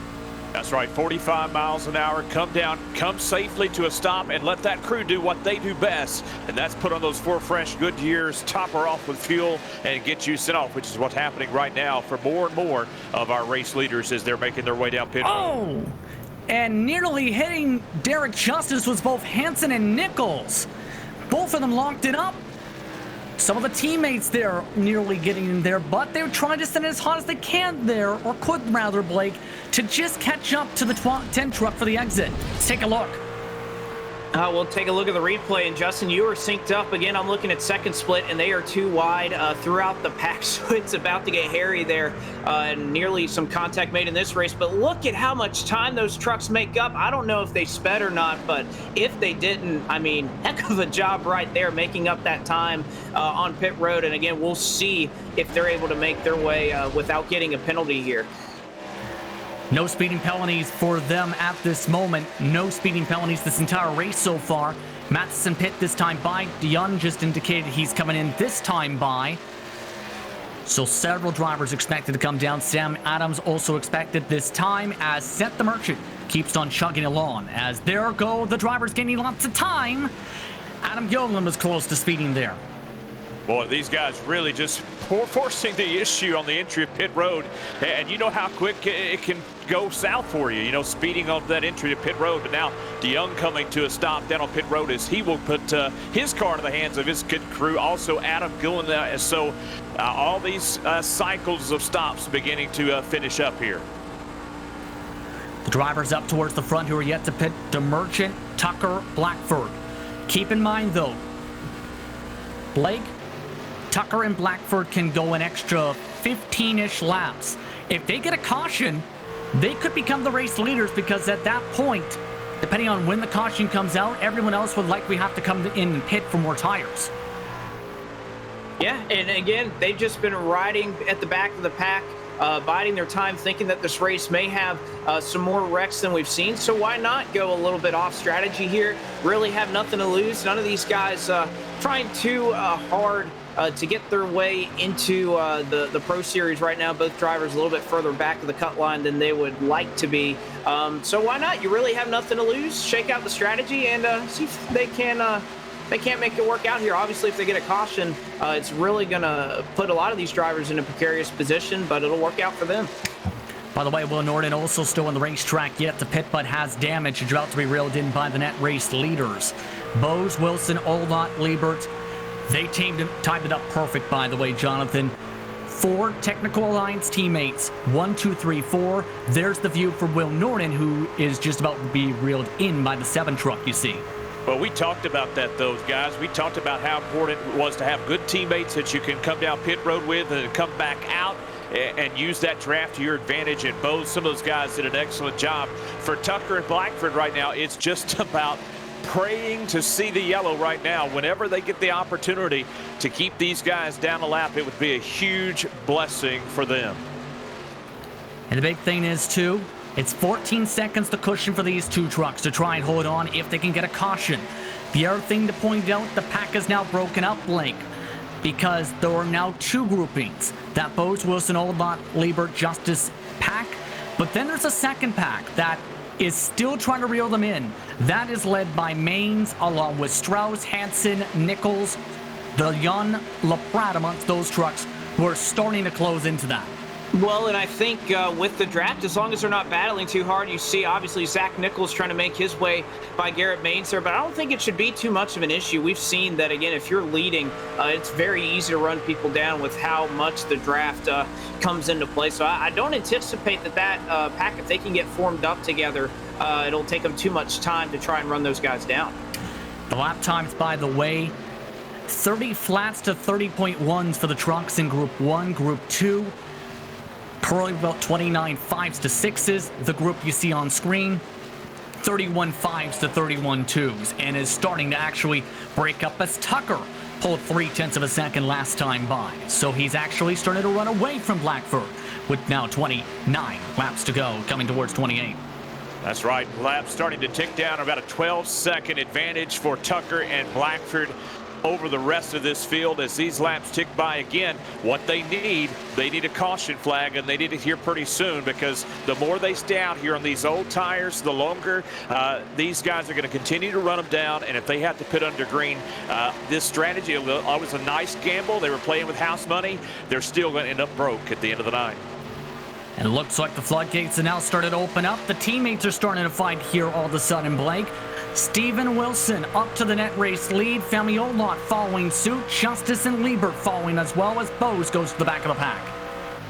And how many times have we seen this? Two TA trucks battling for the lead amongst each other. It's been clean, and obviously they've had the speed to do it all season long, and haven't had many issues, as you see a big block being thrown there by Donovan Strauss there in the back of the pack as he went all the way down below the second pair of white lines to hold off that 32 truck of Nichols directly behind him. Nichols will look to the bottom side. Oh, they nearly make contact here through the grass.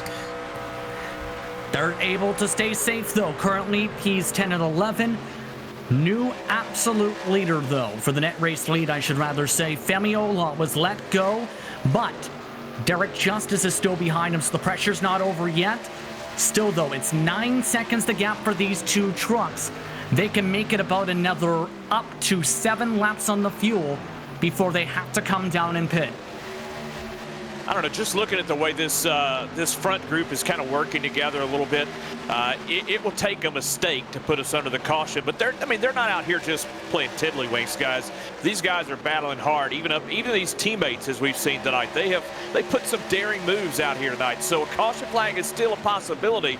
But as these laps tick down, as you said, about 7 more laps before they have to come in, every time a lap ticks by, the hope begins to fall a little bit dimmer. And now this becomes the difficult here, Blake. Coordination starting to come in. Femi Olot, remember, needed points to get a buffer from the cushion. He's got friends to help him with that cushion right now for the net race lead. They've shuffled Justice to the top line, and just about all the total advantage and dead zone trucks are lined up in a row on the bottom of the racetrack.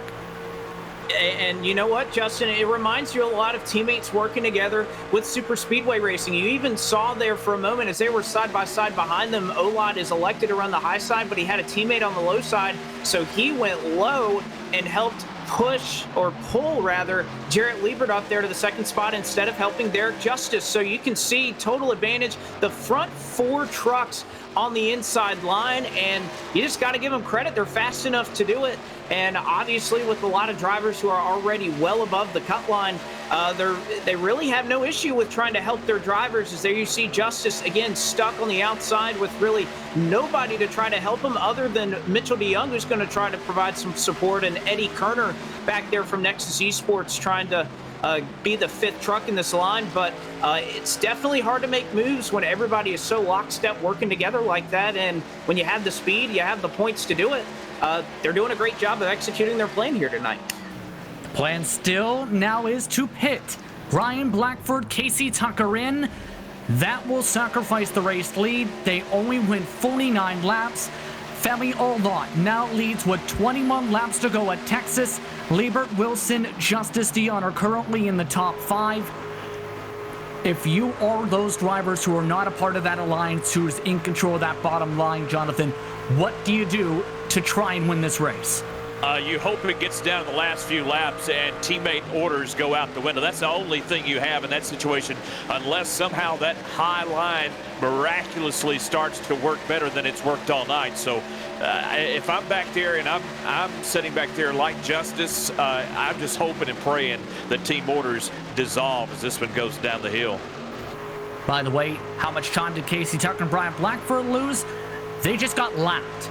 You've seen him on the bottom of the apron. Wilson now to the bottom of the racetrack, right underneath Derek Justice, trying to take back second position. Mitchell DeYoung, though, is quietly moving his way up on the bottom side once again.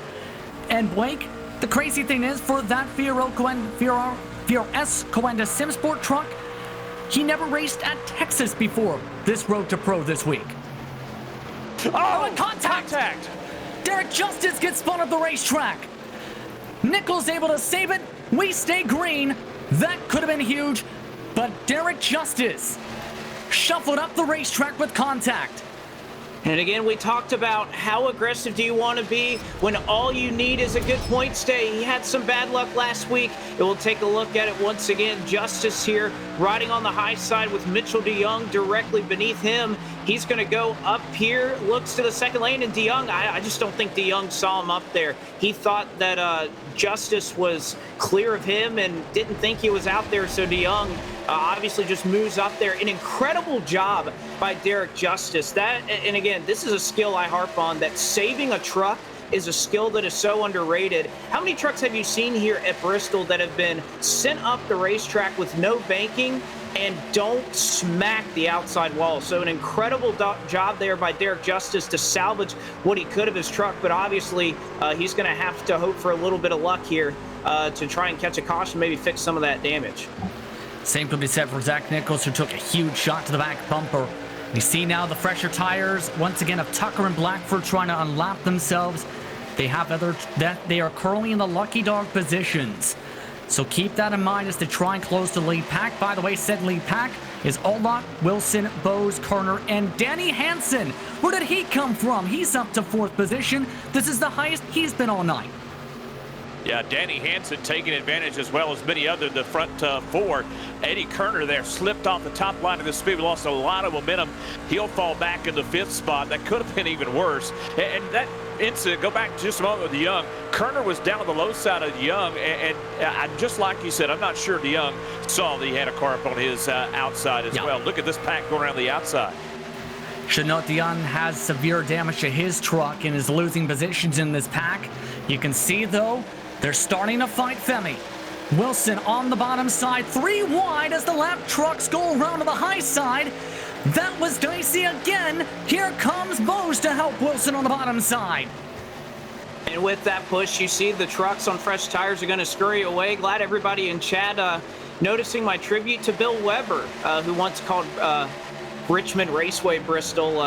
Great little moment right there. I love Bill Weber's commentary, but of course we are at Texas, but glad that everybody in chat out there recognized my tribute to him. But a big move right there from the Total Advantage trucks to try and take advantage of those lap trucks. Bose is going to work to the outside, but he's not going to get any drafting help, but he's able to clear his teammate for second. And this has now allowed the rest of the pack to close up. We talked about who lost about a second or so. Liebert's now within the draft. LaPrade is also within the draft in the backdrop. Gilliland is another half a second behind that. So now the top 14 separated by just less than 4 seconds with 13 to go this time. Well, as these laps tick down, these top 5, as you talk about now, they're bringing the pack to them. The draft's going to come into play. How much will this group compress? That's going to tell a lot about what happens here in these final 13 laps. And Blake Reynolds told me on Saturday, on just this past weekend, part of the IR download, he was telling people, watch Alan Bose in the future. You can see he's in contention for the victory, but look at Danny Hansen. He's still watching as all the teammates look to scrap. He's also got a shot for his best finish in top split this season. He certainly does. And again, you have to look out of this top 5. All these drivers, Steven Wilson, the points leader. Alan Bose, he's in second. Well, guess what? He's also second in the standings. Eddie Kerner, he's third in the standings. All these drivers up front are well on their way to almost virtually locking themselves into the Pro Series tonight. And it's going to be that battle just behind them. All these trucks trying to scratch and claw for everything that they can, whether they're able to run up front enough to garner those points. It's going to set it up to be really interesting because you think all these front runners are going to lock themselves in, but that leaves the bubble so wide open. Can something happen here in these last 11 laps to shake everything up? Coming to 10 laps to go this time by, and another lap trucks in the midst of the fight. Ryan Doucette is that orange and blue truck. Now, the top 5 have had the pack close. Bose nearly peeked underneath Wilson as Wilson slides up. Bose tries to exit the corner strong. Wilson still exited the middle line. Kerner gives the push. Here comes the lap truck of Doucette now as they try and block to the white line. Teammates blocking. That's right, the outside line. That drafting help of the lap machine has been the saving grace for Wilson, but he's still just peeking on that outside Kerner right there to his left rear quarter panel. Still side by side for second spot as Wilson getting a little dicey. Kerner now wants to get into the fight. Stu Oldlot tries to follow suit. LaPrade now joins the trouble. Liebert and Gilliland, along with the Merchant and Nichols, are back within the fight. Still side by side, two wide, side by side for the lead, and side by side for third and a lap truck. And you know for certain that Eddie Kerner is not going to allow somebody to get underneath him. He knows the team trucks that are around him. He's going to do everything in their power to break them up and not have them work together. So he's going to throw some vicious blocks like we saw there on the back straightaway. Is now he looks to try and shove his way up into the second spot. He's side by side there with Eddie Kerner on the top side, or Eddie Kerner on the bottom. Top side to Steven Wilson. Kerner looking like he has the edge. And it looks like Ryan Doucette is backing off and saying, you know what? You guys fight. Wilson's been shuffled out. Now Kerner's up to second. Oldot back on the pressure once again. Wilson shaves the nose nearly off of Hansen's truck. Once again, Bowes goes up the track. Now Kerner tries to peek as Wilson shuffled up the track as a retaliation. I'll take and no give us another 3 wide there up off the corner. It's Wilson stuck to the outside. Folks, he was just leading just a few moments ago, and now he finds himself falling to rock. LaPrade now to the outside as he battles around the outside of the 5 of Jarrett Liebert. And Liebert now has a car down on his inside, is Seth the Merchant, so it's all taken, no give. That'll be a lot also up the second. Oh! And he hits in a crash. Jarrett Liebert spins. Caution flag is out. And now this gets interesting. Several trucks avoiding the Jarrett Liebert's machine. And what a heart attack moment as Liebert got hit by DeMerchant and Wilson in the quad oval. Yeah, DeMerchant goes down and just barely touches the grass in the quad oval. And when he did, it upset the race car. He came up the speedway into the 5 machine, and that's when it all turned to heck. And a heart attack moment. As thanks merch given, and this is why. Take a look at the replay, Blake. It was getting dicey after initial contact, then it got worse from down the front. Well, you see right here, they are inches off each other. DeMerchant is actually going to make a move here, nearly 4 wide. He looks under Jarrett Liebert. What a power move there from DeMerchant, but he has the lane on the bottom. LaPrade will let them battle it out. And now you're going to see off the corner who has the momentum. DeMerchant's going to get blocked by LaPrade, actually gets into the grass, and that's what starts everything is DeMerchant kind of blocked right there into the grass, gets him just enough out of shape to where he's trying to correct it on the straightaway and hooks right into the oncoming traffic. And oh boy, that's just that's a mistake you typically don't see there from DeMerchant. But again, he had the momentum. LaPrade shut the door. And that's what happens when everybody's aggressive. Now, pit strategy. What are people going to take? Are we going to see some people stay out? We do see a truck stay out. Do you take 4? Do you take 2? Do the slip angle trucks stay out? There's a lot that can happen here with 5 to go. Hansen and Gilliland stayed on the track. Just about everyone else coming down to the pit lane, including Tucker and Blackford. What a bold call, though, have to say, for the 23 and 24 overall iRacing trucks in this race tonight. On 30-lap-old tires, they're risking it as everybody else taking at least tires here. I'm not sure what would you guys, if you were Hansen, well, I mean, what do you have to lose if you're some of these guys right now? Danny Hansen staying out, only going to be what, maybe a few laps, a couple laps to go in this one? Yeah, we're in green-white checkered territory. Let's put it that way. And remember, green-white checkered, you take the white flag, race is official. Caution before you take the white flag. We rack them and stack them. They'll have a couple attempts to do so, 3 in total. If there is a caution before they take the white on the 3rd and final green-white checkered attempt, race is official and they're under caution. So, to recap how things are going here, Hansen and Gilliland stayed out. Oldot, Kerner, Bowes, your first drives out of the pit lane. Curious how second split is going now with this heart attack moment in first split. Well, in the second split, they actually just restarted on lap 116 of 140 and some contact involving Landon Huffman and Mitchell Hunt. Looks like Hunt was on the top side, 3 wide, cut down on Huffman just a little bit.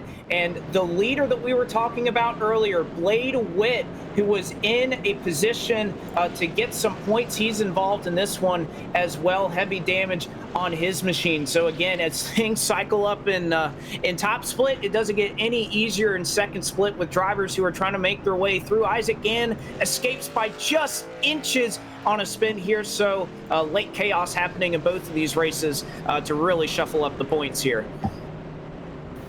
Expecting the green white trigger this time by the way. And curious on this here, Jonathan. Remember, Hansen's currently in about the top 15. Gilliland needs some valuable points. Let's put it that way for his Road to Pro campaign to try and get himself within the fight once again. To phrase Jesse Atchison, welcome to Road to Pro, where tires are made up and the runs don't matter. Will that be the case on a green white checkered? Well, we're going to find out either way. I just got to tip my hat to those two drivers, Hansen and Gilliland, as you talked about, especially in Gilliland's situation. It's a gamble. But, man, you know what? That's why we do this. And knowing Gilliland, just getting to know him over the last couple of weeks, I've been impressed with what this guy could do with any race car or race truck. So tonight, going to find out if he can make it pay off for him. I'd like to take the time to thank the many viewers keeping along with the top split action here on Podium Esports for the eNASCAR iRacing Road to Pro Series tonight. For those tuning in, it's been an eventful one. A long green flag run just ended with the caution flag coming towards 5 laps to go that time by. In turn, we're setting up for a green-white checkered finish. Total Advantage Motorsports has led a majority of the laps as an organization tonight, but 2 trucks stayed out on this caution on 30-plus lap old tires. Danny Hansen, Adam Gilliland rolling the dice on this one. Femi Olot and Eddie Kerner in row 2 with Alan Bowes, Brian LaPrade in row 3. Wilson and DeMerch in row 4. Nichols and Strauss round out your top 10. Buckle up, folks. It's about to get be wild here. Blake, your expectations for this finish? Man, with the potential to run upwards of 3 green-white checkers. Again, this is every driver's worst nightmare here in Road to Pro. They wanted to come out here, try to keep things separated, maybe run in packs of 10, just kind of separate, get to the end of this thing. And this is their worst nightmares realized as they've been preparing their trucks over the last 2 weeks. The last thing they wanted, with how much the draft pulls these trucks, is a green-white checkered finish. You're going to see moves and blocks all the way below that white line here at Texas. I remember covering the Icebox pickup throwdown a couple of weeks ago. You saw Harrison Burton, Christian Eckes battling below the white line on the back straightaway on a green-white checkered. And I think with everything that's on the line, everybody's scratching and clawing for points. Old tires up the front of the field. I mean, it is about to get crazy here. And I bet my money that this is not the last green-white checkered that we'll see tonight. Should note this isn't out of the realm of strategy calls we've seen from Gilliland. He was on the box when Timmy Hill in 2019 at Las Vegas, one of the final races, in fact it was the final race, with the old aerodynamic package before they put in the high downforce package on iRacing. He put Timmy Hill on the racetrack with 30-plus old tires. There was a big one with 20 trucks involved down the backstretch. Jonathan, though, you've also picked up on some of the tendencies as we take one to go. Your expectations here? I tell you what I expect. Kerner on the outside line is going to go, and he's going to go hard, and he's going to take advantage of every opportunity. If he can put himself in front of Femi Olot in some way on this start, he sets himself up for an opportunity to bring home the win tonight. But that's going to be the key. These two drivers between Femi Olot and Kerner, who gets that low line, who is able to put themselves in position to possibly get by Hansen and Gilliland. As you mentioned, they're on 35-lap tires, at least. That is for Hansen and Gilliland on 33-lap tires, so it's going to be fun. You know, you don't have teammates in Kerner and Olot. Their teammates may be behind them, but those two guys are going to battle it out on this start. Should note, with the track temp stabilizing, popcorn is out from all the Coke drivers, Michael Conti and a few others. Watching with intrigue here for what should be an interesting restart. Again, first green-white checker attempt. Danny Hansen in control of the field. Adam Gilliland second. Then 3 teammates. P3, 4, and 5. As we're all set to go, pace car is off, green flag is out, we're back to racing. Danny Hansen tries to pull away as Gilliland spins the tires. Here come the Total Advantage Motorsport trucks on the bottom side as they rumble to 1 and 2. Well, now Eddie Kerner, big move to get down to the bottom. Adam Gilliland still stuck on the high side. I believe that's Brian LaPrade that is stuck behind him. Caution!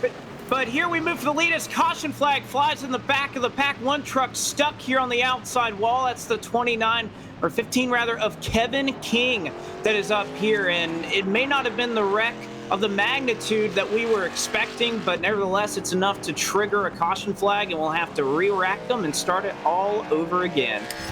And Kevin King needing some valuable points. 3 wide is not good in turn 1 and 2, as we've seen, and that time a door given that was one of the total advantage trucks. King was in 15th position there, Jonathan, before that contact.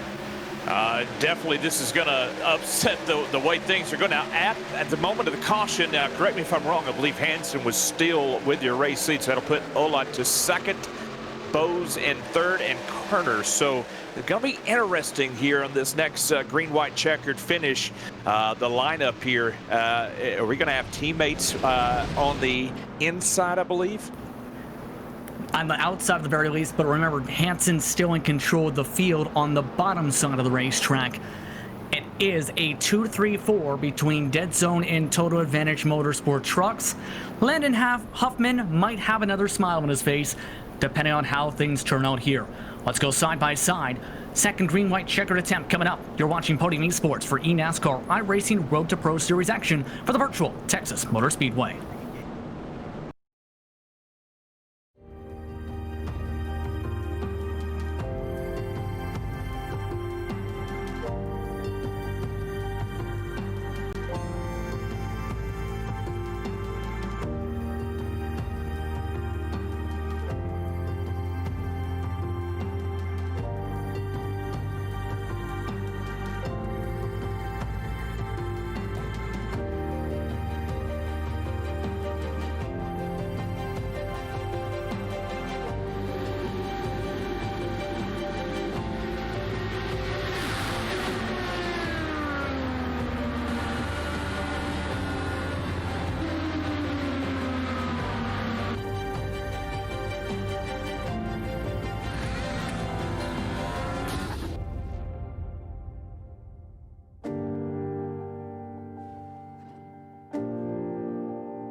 That was a look at the virtual Texas Motor Speedway for its unveiling back in just a couple years ago. Now, these drivers are ready to attack the real track once more. Justin Prince, Blake McCandless, Jonathan Sanford with you. Brian Bauer in the producer's seat tonight, powered by Top Flights PC. Getting ready for the second green-white checkered attempt. 2 to go, that time by the stripe. Blake, we've seen it be crazy before. Your thoughts here on how things are going to get crazy again? I just think that we haven't seen every wreck commence tonight. I think I would not be surprised if we go to a third green white checker. We were barely able to get things going there before things really stacked up. But again, I think we were about to see those aggressive moves that we talked about. The teammates up front, they're no longer teammates. Everybody is out there looking for themselves. So again, who's going to make an aggressive move? And I think we're going to see all these drivers have to protect all the way to the blue paint that is on that inside retaining wall here at the Texas Motor Speedway. But we just got to get them up to speed before that. And of course, it's worth noting that if we do reach the white flag, the checkered will end it no matter what happens on that white flag lap. So that'll be interesting to see too. If we can get to that white, what exactly happens on that, because everybody's going to be just plowing through the wrecks because there's no yellow flag. You have to get to the end. Now, our pace lap added, by the way, here for the second green-white checkered attempt. And a lot of drivers are having an interesting discussion, should note, on the radio. Should note the fencing here. You may notice some of the flashing, especially down the front stretch. That was a feature added a few years ago in real life for Texas Motor Speedway, and something iRacing included when they brought this track to the surface just a little while ago. Jonathan. Yeah, if you've ever been here to Texas Motor Speedway at night now with that new feature, it's really amazing. A lot of the technology advances that have taken place at Texas Motor Speedway over the years. Kind of a rivalry between Texas and Charlotte about who can come up with the flashiest, nicest advances technology-wise at their racetracks. So always beautiful here at Texas Motor Speedway. Real quickly, though, we talked about Kerner on that last restart. Gilliland spun those tires, really held up that outside line here.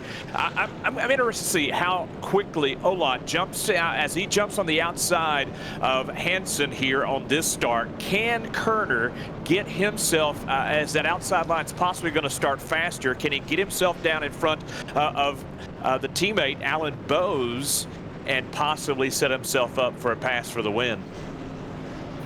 I think he's in a good spot, so is Bowes at this point. Going to be crucial to get to the bottom as, again, everyone gets ready behind the pace car. Expecting lights off this time, and they are. To reset, it's Hansen, Olot, Bowes and Kerner, Gilliland and Wilson, LaPrade and DeMerchant, Nichols and Strauss inside the top 10, Maines and Freenot, Dion and Gonzalez, your top 14, Honeycutt and Conrath are among the top 16 drivers on the track. Once again, getting ready for green-white checkered action here, Blake. Your thoughts on what Jonathan said? I have to agree with him.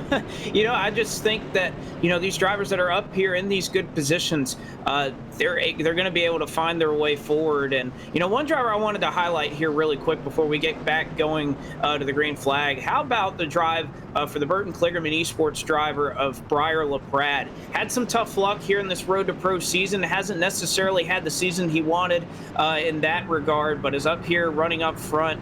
Obviously some good speed in that Toyota. And again, he's one of those drivers that is just in a good position here on the bottom side, especially if those guys get tangled up front. He may be able to steal one here. He's just got to get around Adam Gilliland to the inside.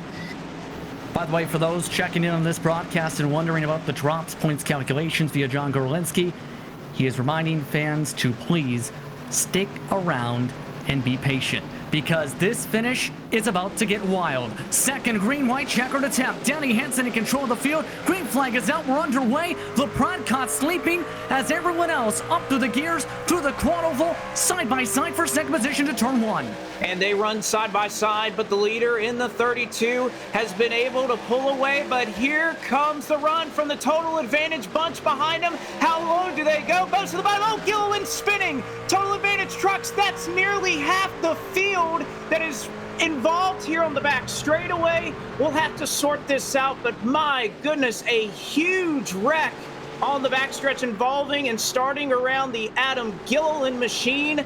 And oh boy, we were talking about, you see Will Norton limping there on the inside. All these drivers that they just wanted to get out of here with a good finish. That was the last thing that they wanted to see, was these green-white checkers, and this is exactly why. Hansen smiling ear to ear right now, guys. That's exactly what he needed to see, Justin. Yeah, and we were expecting something like that, but we weren't expecting a wiggle up the track there, Jonathan, right up in towards one of the Total Advantage trucks, and a funnel effect down the back. This is what happens, right? I mean, we've seen this over the years at Texas Motor Speedway under green-white checker conditions. Things like this will happen. We just didn't kind of expect it to happen exactly like, you're right, Justin, exactly like that. Take a look. This is Mitchell DeYoung from the middle of the pack. Oh, just nowhere to go for Mitchell DeYoung there. And again, just interested in how this wreck started. It didn't look like there was any contact amongst some of the drivers that were up there, but I mean, that just tells you how important tires are. Adam Gilliland just got loose, and the melee ensues. Caden Honeycutt, he's involved in this one. That's a big hit to him as he was looking to try and claw his way back. He was 87 points below the cut line, needed a solid finish tonight. And you see there, Gilliland, after they tangle in front of them, that gets him a little bit sideways. He's sitting broadside in the middle of the track. And again, there's just nowhere for these drivers to go. Honeycutt, big damage, and a couple of TA trucks who have been so strong all night long involved in it as well. But can't say that this wasn't something that we foresaw coming during these late restarts. There you see Derek Justice. Oh, I bet he's the happiest man in the world to see all those trucks get torn up. This is going to help his point situation significantly. At the very least, we can tell you Gilliland and Norton are out of the race. But my goodness, let's take a look. This is on board for the middle of the pack. Garrett Maines just caught the tail end of the incident. Now we're right on. Just watching as he tries to navigate through there. Almost only counts in horseshoes and hand grenades right there, Blake. Absolutely, Jonathan. Sorry to cut you off there, but yeah, Garrett Maines very close there. I believe it was Briar LaPrade at the front of the field. What an evasive maneuver he made there on the bottom side. It may have been the 22 of Eric Jones. I know it was a white-colored paint scheme, but I know LaPrade made a move here. We're right on board with Brian Blackford as he makes it through. Where do you go? You got trucks passing you on the high side. Still gets tagged by the 27 there, but oh man, things are shaking up here. This is really going to shake up the bubble, to say the very least, after tonight. Several blown motors as a result. Sam Adams amongst the drivers in the pits now. Steven Wilson. Multiple others involved in the caution. On the bright side, if you're a Danny Hansen fan, he's now in the race lead from all of that craziness. Yeah, he has benefited for these quick cautions, and both of these have come within that first set, just right off the first set of corners both times now. So the thing for him would be to see this one more time, if I'm not mistaken. But Bose, Olat, Kertner, DeMerchant, they're just hoping to get a chance.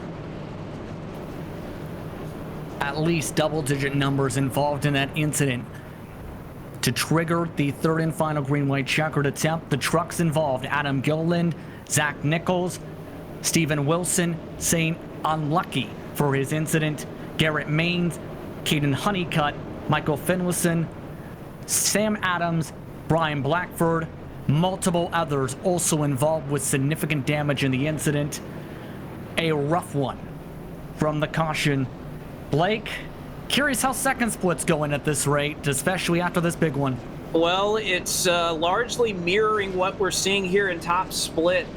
They have not gotten to the green-white checkers yet, but they had a restart, and by the time they got to turn 3, it was Brandon McKissick that got turned around. Nobody involved, no significant damage other than just about a half spin from McKissick will bring out the caution. But I think this is a preview for what's going to happen in second split is they haven't reached the point where they've had any green-white checkered attempts, but if top split's any indication, a lot is left to be decided here. Taylor Hurst is running up front. Brandon Houff, who needs an incredible run to try and get through. He is running in the second position, so still a lot to decide here. Nicholas Shelton, 182 points back, runs in the third position. So still a lot left for these second split guys to try to make their way forward. A few more pace laps before we get the final green-white checkered attempt. Coming to 151 completed laps in top split action for eNASCAR iRacing Road to Pro Series action for those keeping track. And the several drivers who look to try and take advantages against, again, LaPrade looking for big points for his sponsors, Donovan Strauss looking for a positive momentum run after so many stretches of bad luck recently, Seth DeMerchant needing points, Femi Olot needing big time points as we talked about, Andrew Freenosh is inside the top 10 now. This is about to become one of the trickiest races for anyone around the bubble all season. And don't forget, Garrett Conraths is also in P12, Jonathan. In other words, survival is about to be king if we have another incident in this final green-white checkered attempt coming up. In the animal kingdom, it's all about survival of the fittest. Well, I'm not sure about the fittest tonight, but whoever can put themselves in this last green-white checker into position out in front of this field. At the end of the night, you're a survivor. I mean, you really are. The way this race has gone down in the closing stages, we've seen a lot of guys suffer some tough losses tonight. So survive and advance. We talked about that at the very beginning of the night, and we've seen it come into play. And if you're Danny Hansen, you've rolled the dice. So far, you've come up right where you want to be. But right now is the last opportunity for those guys behind you to show what they can do. For those tuning in once again, I'd like to thank the more than 200 viewers watching along tonight as we get ready for the grand final green-white checkered attempt. To recap what has been going on for the past 20 minutes, and for 2 green-white checkered attempts, 2 drivers stayed out on older tires at the front of the field. Adam Gilliland among those drivers. A second driver also elected to stay out. That driver was Danny Hansen, who is still in your race lead.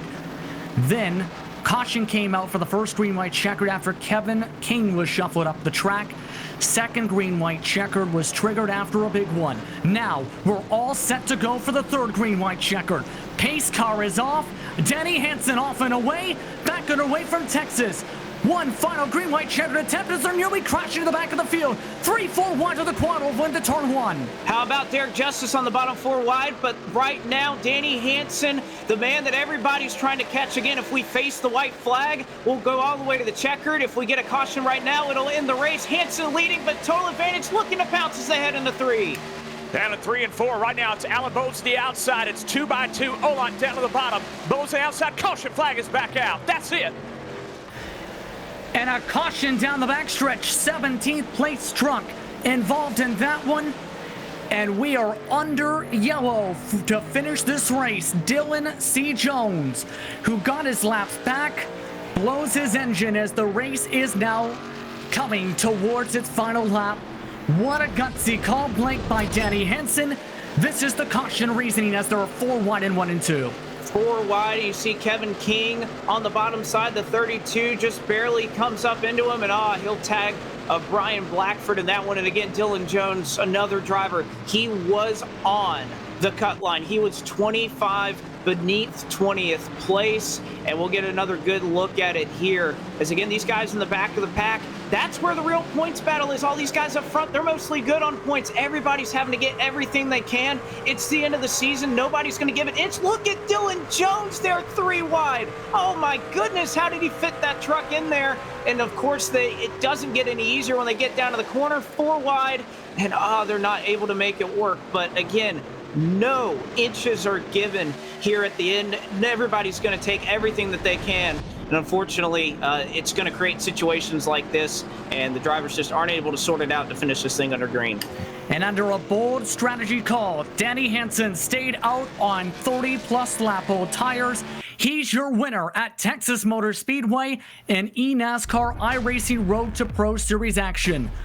What a call, what a race, what a victory for Danny Hansen. His best race this season finishes with the checkered flag, Jonathan. I'm smiling from ear to ear, man. When somebody pulls off a strategy call like that, it brings me to joy. I mean, that's what if you're a crew chief, you make a call like that and your driver executes that call at the end of the day, you deserve to celebrate. And I tell you what, Danny is celebrating right now. Let's take a look at your official results after a wild finish to this one. Remember, we had a green flag run of more than 70 laps before 3 green-white checkers decided the finish. Danny Hansen took the checker flag under caution, while Alan Bowes finished in second. Femi Olot, Eddie Kerner, Brian LaPrade, your top 5, with Seth the Merchant in P number 6. Donovan Strauss, Andrew Freenash, Garrett Conrath, and Jake Matheson rounded out your top 10, Blake. And Matheson able to rebound after being in the back. How about it? Casey Tucker just always bides his time, lets everybody do what they're going to do. He finishes up in 11th. Great run for the Slip Angle Motorsports machine. Michael Gonzalez in 12th. Brian Mercurio, he gets 13th after being 28th there at the end. Derek Justice, heavy damage on his machine, gets a solid point stay out of it. Garrett Maines in 15th. Kevin King 16th. Daniel Falkingham, didn't really mention his name too much during this broadcast. He finishes in 17th. 18th goes to Zach Nichols. 19th, Brian Blackford, and 20th is Jesse Atchison. 21st on back as a lot of the guys we talked about, some of these guys who are having some good runs, but now Caden Honeycutt finds himself 21st, Michael Finlayson 22nd, Dylan C. Jones 23rd, Ryan Doucette 24th, Anthony Burrows 25th, Michael DeYoung, who, man, he was up there battling up front all night long, finds himself back at 26th, 27th, Sam Adams 28th, Stephen Wilson, another driver with a tough break tonight, 29th, Adam Gilliland, 30th is Will Norton. Rest of the drivers, Jarrett Liebert, a rough end to this race and what could be the dagger for his campaign 31st. Jose Salas Jr., Carson Hocevar also did not finish this race tonight. What a race. What a finish. What a victory for Danny Hansen for his comeback bid to re-enter the eNASCAR Coca-Cola iRacing Series. What a race overall, to say the very least here, and what was an eventful one tonight here, Blake. It certainly was. And talking about eventful night, second split finishes up by 7/100ths of a second. Give it to Brandon Houff, who takes the win in second split. Nicholas Shelton in second, Taylor Hurst in third, Ethan Lane in fourth, and Nate Trotteau in fifth. So that's your top five, and continues to shake things up as all these splits, third and fourth, obviously still to come. The points battle still sorting itself out here throughout the night. That'll be calculated throughout said night, but for one man, he gets to celebrate. A gutsy call for Danny Hansen gets him the victory tonight at Texas. Danny, how does it feel to be a top split Road to Pro winner tonight, and what turned out to be a wild finish in the Lone Star State?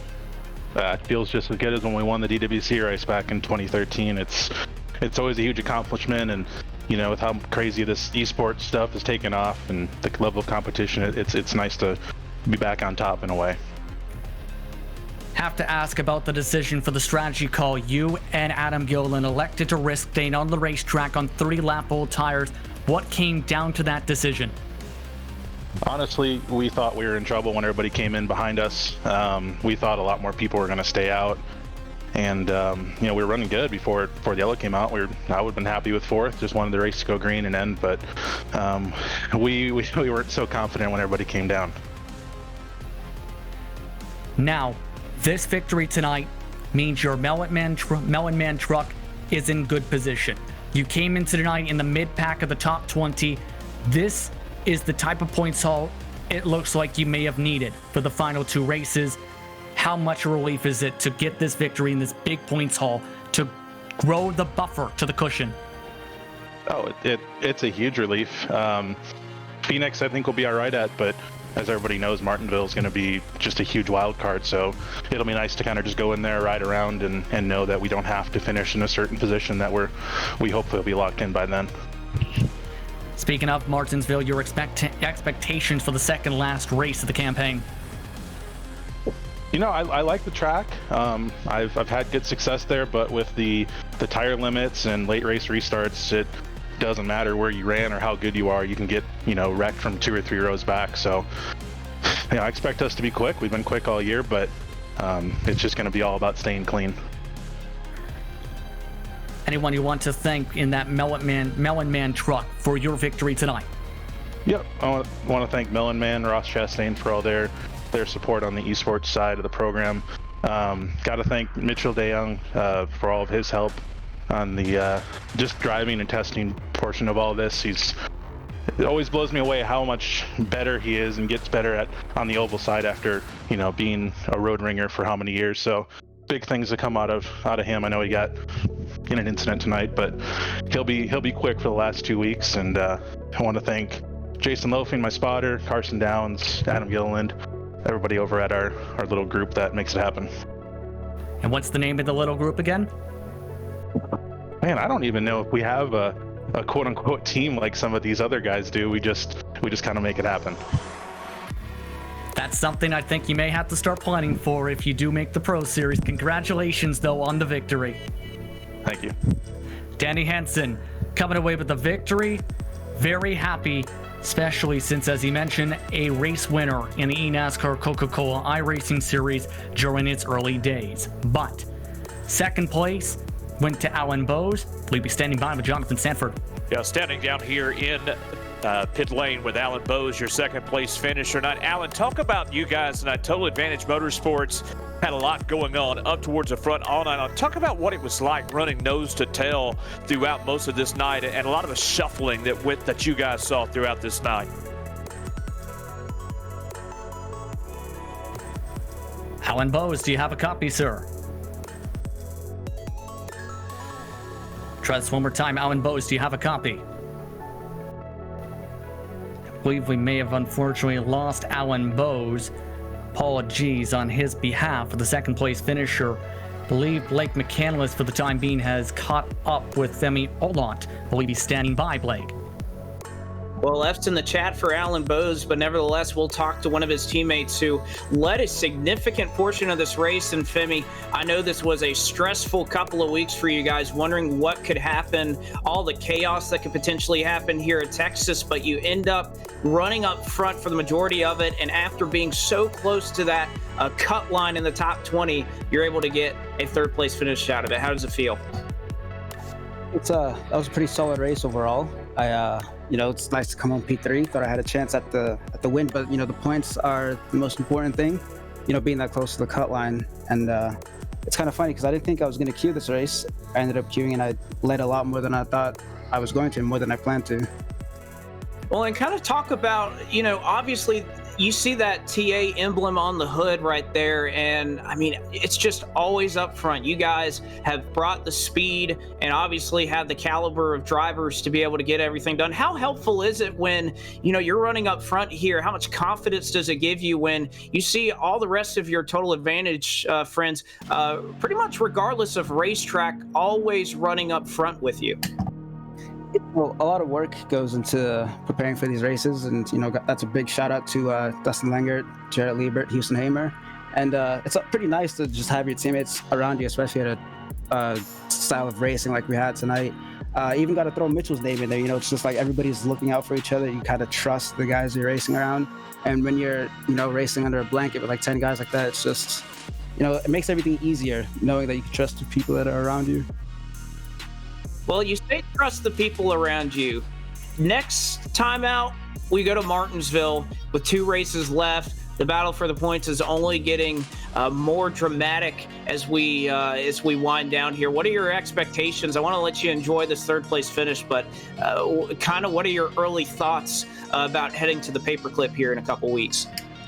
I think a lot of it's really going to come down to starting position because, as you saw, I don't think anybody really expected us to go green for as long as we did. And, like I said, we raced really well together in the front. So, just try to qualify up front and then wait for the late race caution. That's inevitably going to happen. And, try to hope you're up front, maybe stay out or something, and wait for the guys in the back to wreck.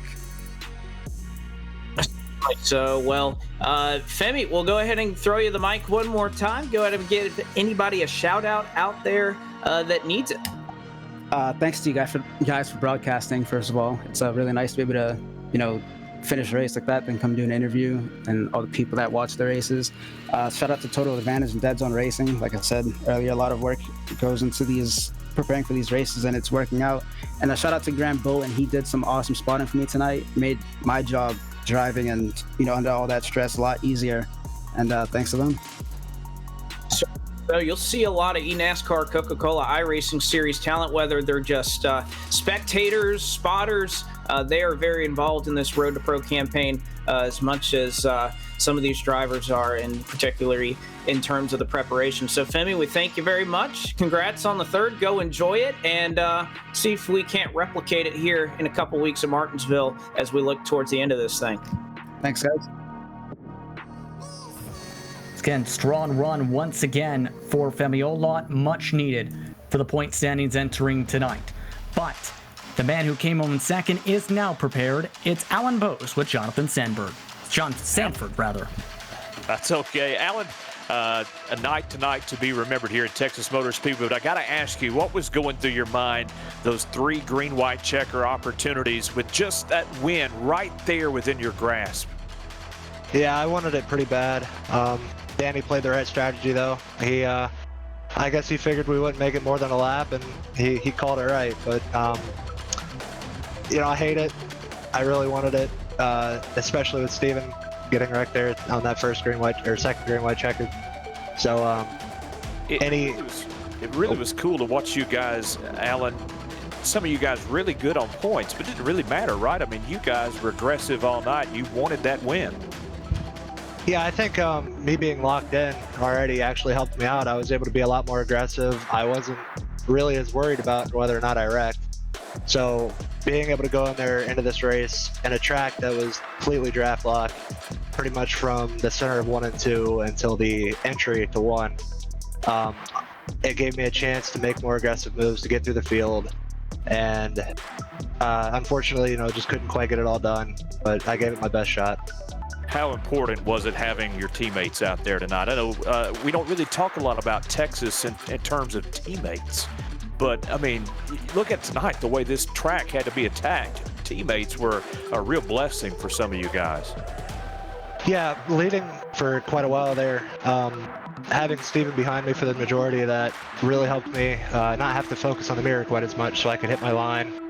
I could focus on just getting the best run off the corner as possible, and had that not been Steven or any of the other guys on total advantage, I probably would have been throwing a lot more blocks, and all in all just getting a lot more defensive than what I should have been. So having my teammates has definitely helped out a lot. Naturally tonight, there was a lot of times where you found yourself tucked up behind another driver, but also having to keep an eye and back of you as what the momentum changes. How tough is that at a track like Texas versus, say, Talladega or Daytona, where you're really not really accustomed to that much of this here at this particularly new Texas configuration? Yeah, 3 and 4 at Texas, at the new Texas, definitely like a restrictor plate track. 1 and 2 makes it tricky because you can slow your entry down and get a huge run off. So while you might get a run on the guy in front of you, the guy behind you could also get a much larger run. And it's a lot less predictable than what it would be, say, at Talladega or Daytona, because usually at those tracks, the run's going to come from behind. At a track like Texas, unless it's out of turn 4, you don't know what the run behind you is going to be looking like. I was looking at this tonight for you guys as you talk about being locked in. 2 more races here in the Road to Pro Series. Are you going to still go into Martinsville? And you know how difficult Martinsville is. Are you going to have this same aggressive mentality, Alan, to keep your momentum towards the winner? Maybe not quite as aggressive at this point now. I'd like to try to go for the championship. With Steven getting wrecked, I'll have quite a points lead. So Martinsville is going to be just about survival. I'll be able to make a little bit more aggressive moves because I know I'm locked into the series, but the big thing for me is just try to finish as close to Steven or in front of Steven as possible. Well, that's certainly a great opportunity for you and Steven here in the Class 2 races of this Road to Pro Series. Finally, you know what? Alan's been a great night, but we want you to give thanks to the folks who make this night possible for you and your race team. Yeah, I once again, I got to thank Total Advantage Motorsports, Landon Huffman. Really excited going into the Pro Series that hopefully we can continue the run that we've been on, all of us for that matter. And I got to thank Houston Hamer, Dustin Lingert, Jarrett Liebert. They put in an insane amount of work in the setup this week and got us to have probably the best truck in the field. I got to thank some of my real life friends. They don't have to, but they tune into every single broadcast to give me the support, and hopefully they keep doing that. Alex Freed and Brandon Flores, hopefully they keep doing that through the Pro Series. And lastly, but definitely not least, my eyes in the sky, Brandon Wilkinson. He did an absolutely incredible job tonight, and I could not thank him. I could not have done it without him. Well, Alan, good luck in the next 2 races. And once again, folks, that is Alan Bowes, your second place finisher here tonight. He's got quite a fan club down in the chat area tonight. He led tonight, comes home in second. A great night for a guy who's done quite well here in this series so far. Well, I tell you what, Justin, it's been an incredible night here in Texas, and it's a great place to be, but it's time to move on. Yes, indeed, and it was an eventful race tonight, to say the very least, here for the eNASCAR iRacing Road to Pro Series.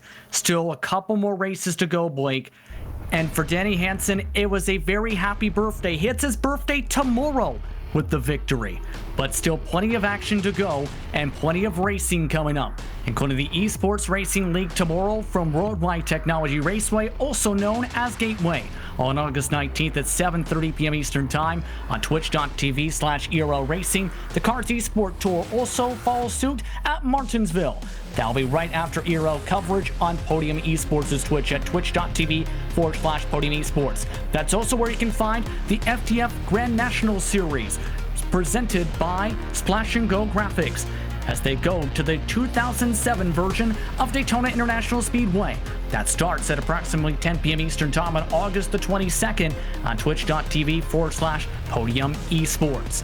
Then on Sunday, GameWorks Racing League hits the track at the virtual Michigan International Speedway. That's at 8 p.m. Eastern Time on Sunday once more on Podium Esports' Twitch. That's also as well where you can find the Sim 500 Trans-Service Cup Series as they head to Daytona International Speedway for the Sim Racing Shirts 250. Coverage starts on August 24th at 9 p.m. Eastern Time. Once again, twitch.tv/Podium Esports. Then on Tuesday, the Daytona International Speedway Oval will also host the eNASCAR Coca-Cola iRacing Series. That starts at 9 p.m. Eastern on iRacing social media platforms, including on Twitch, Facebook, and YouTube. To touch back on the schedule here, Blake, 2 races to go, Martinsville and Phoenix. 2 short tracks that can bring 2 various different results. Of course, Justin, and again, the intensity that we felt with this green-white checker, the uncertainty, that is only going to carry over into Martinsville. Every single driver that we talked to post-race mentioned it. You have to go there. You have to survive. You don't know what to expect. A lot of things can happen at the paperclip, and again, whoever decided at iRacing to make this the schedule, I'm going to have to give a tip of my cap to them, because I can't think of anything more entertaining than with 2 races left to go that we're going to be deciding, almost deciding who's going to get into the top 20 at a track like Martinsville, where, you know, if you have something against a guy that, you know, has maybe done you wrong a couple times, it's the perfect time to maybe shove him out of the way, and, you know, get what's coming to him. But it's just exciting. I can't wait for 2 weeks. That's all I can say. 2 Tuesday nights from now, you're going to want to be right back here watching the action here, because it's going to be insane. A very tense race tonight, and under the lights will go at Martinsville. Again, 200 laps the distance on September the 8th. The finale for the series is at Phoenix. That will take place on the 22nd for afternoon racing with 160 laps on the docket. And remember, that top 20 cut line is about to get even more tense. 2 races left. Who will make it into the Pro Series for the winter time? You'll have to wait and see. But for now, for James Pike, Cisco Scaramuza, Gary Sexton, John Theodore, at Podium Esports, for producer Ryan Bauer, and for my partners in the booth, Blake McCandless and Jonathan Sanford, I'm Justin Prince. Thank you so much for watching tonight's action of the eNASCAR iRacing Road to Pro Series. And for the rest of your night, after an eventful one at Texas, once again, congratulations to Danny Hansen and happy birthday to the man driving the Mellow Man number 32 truck tonight.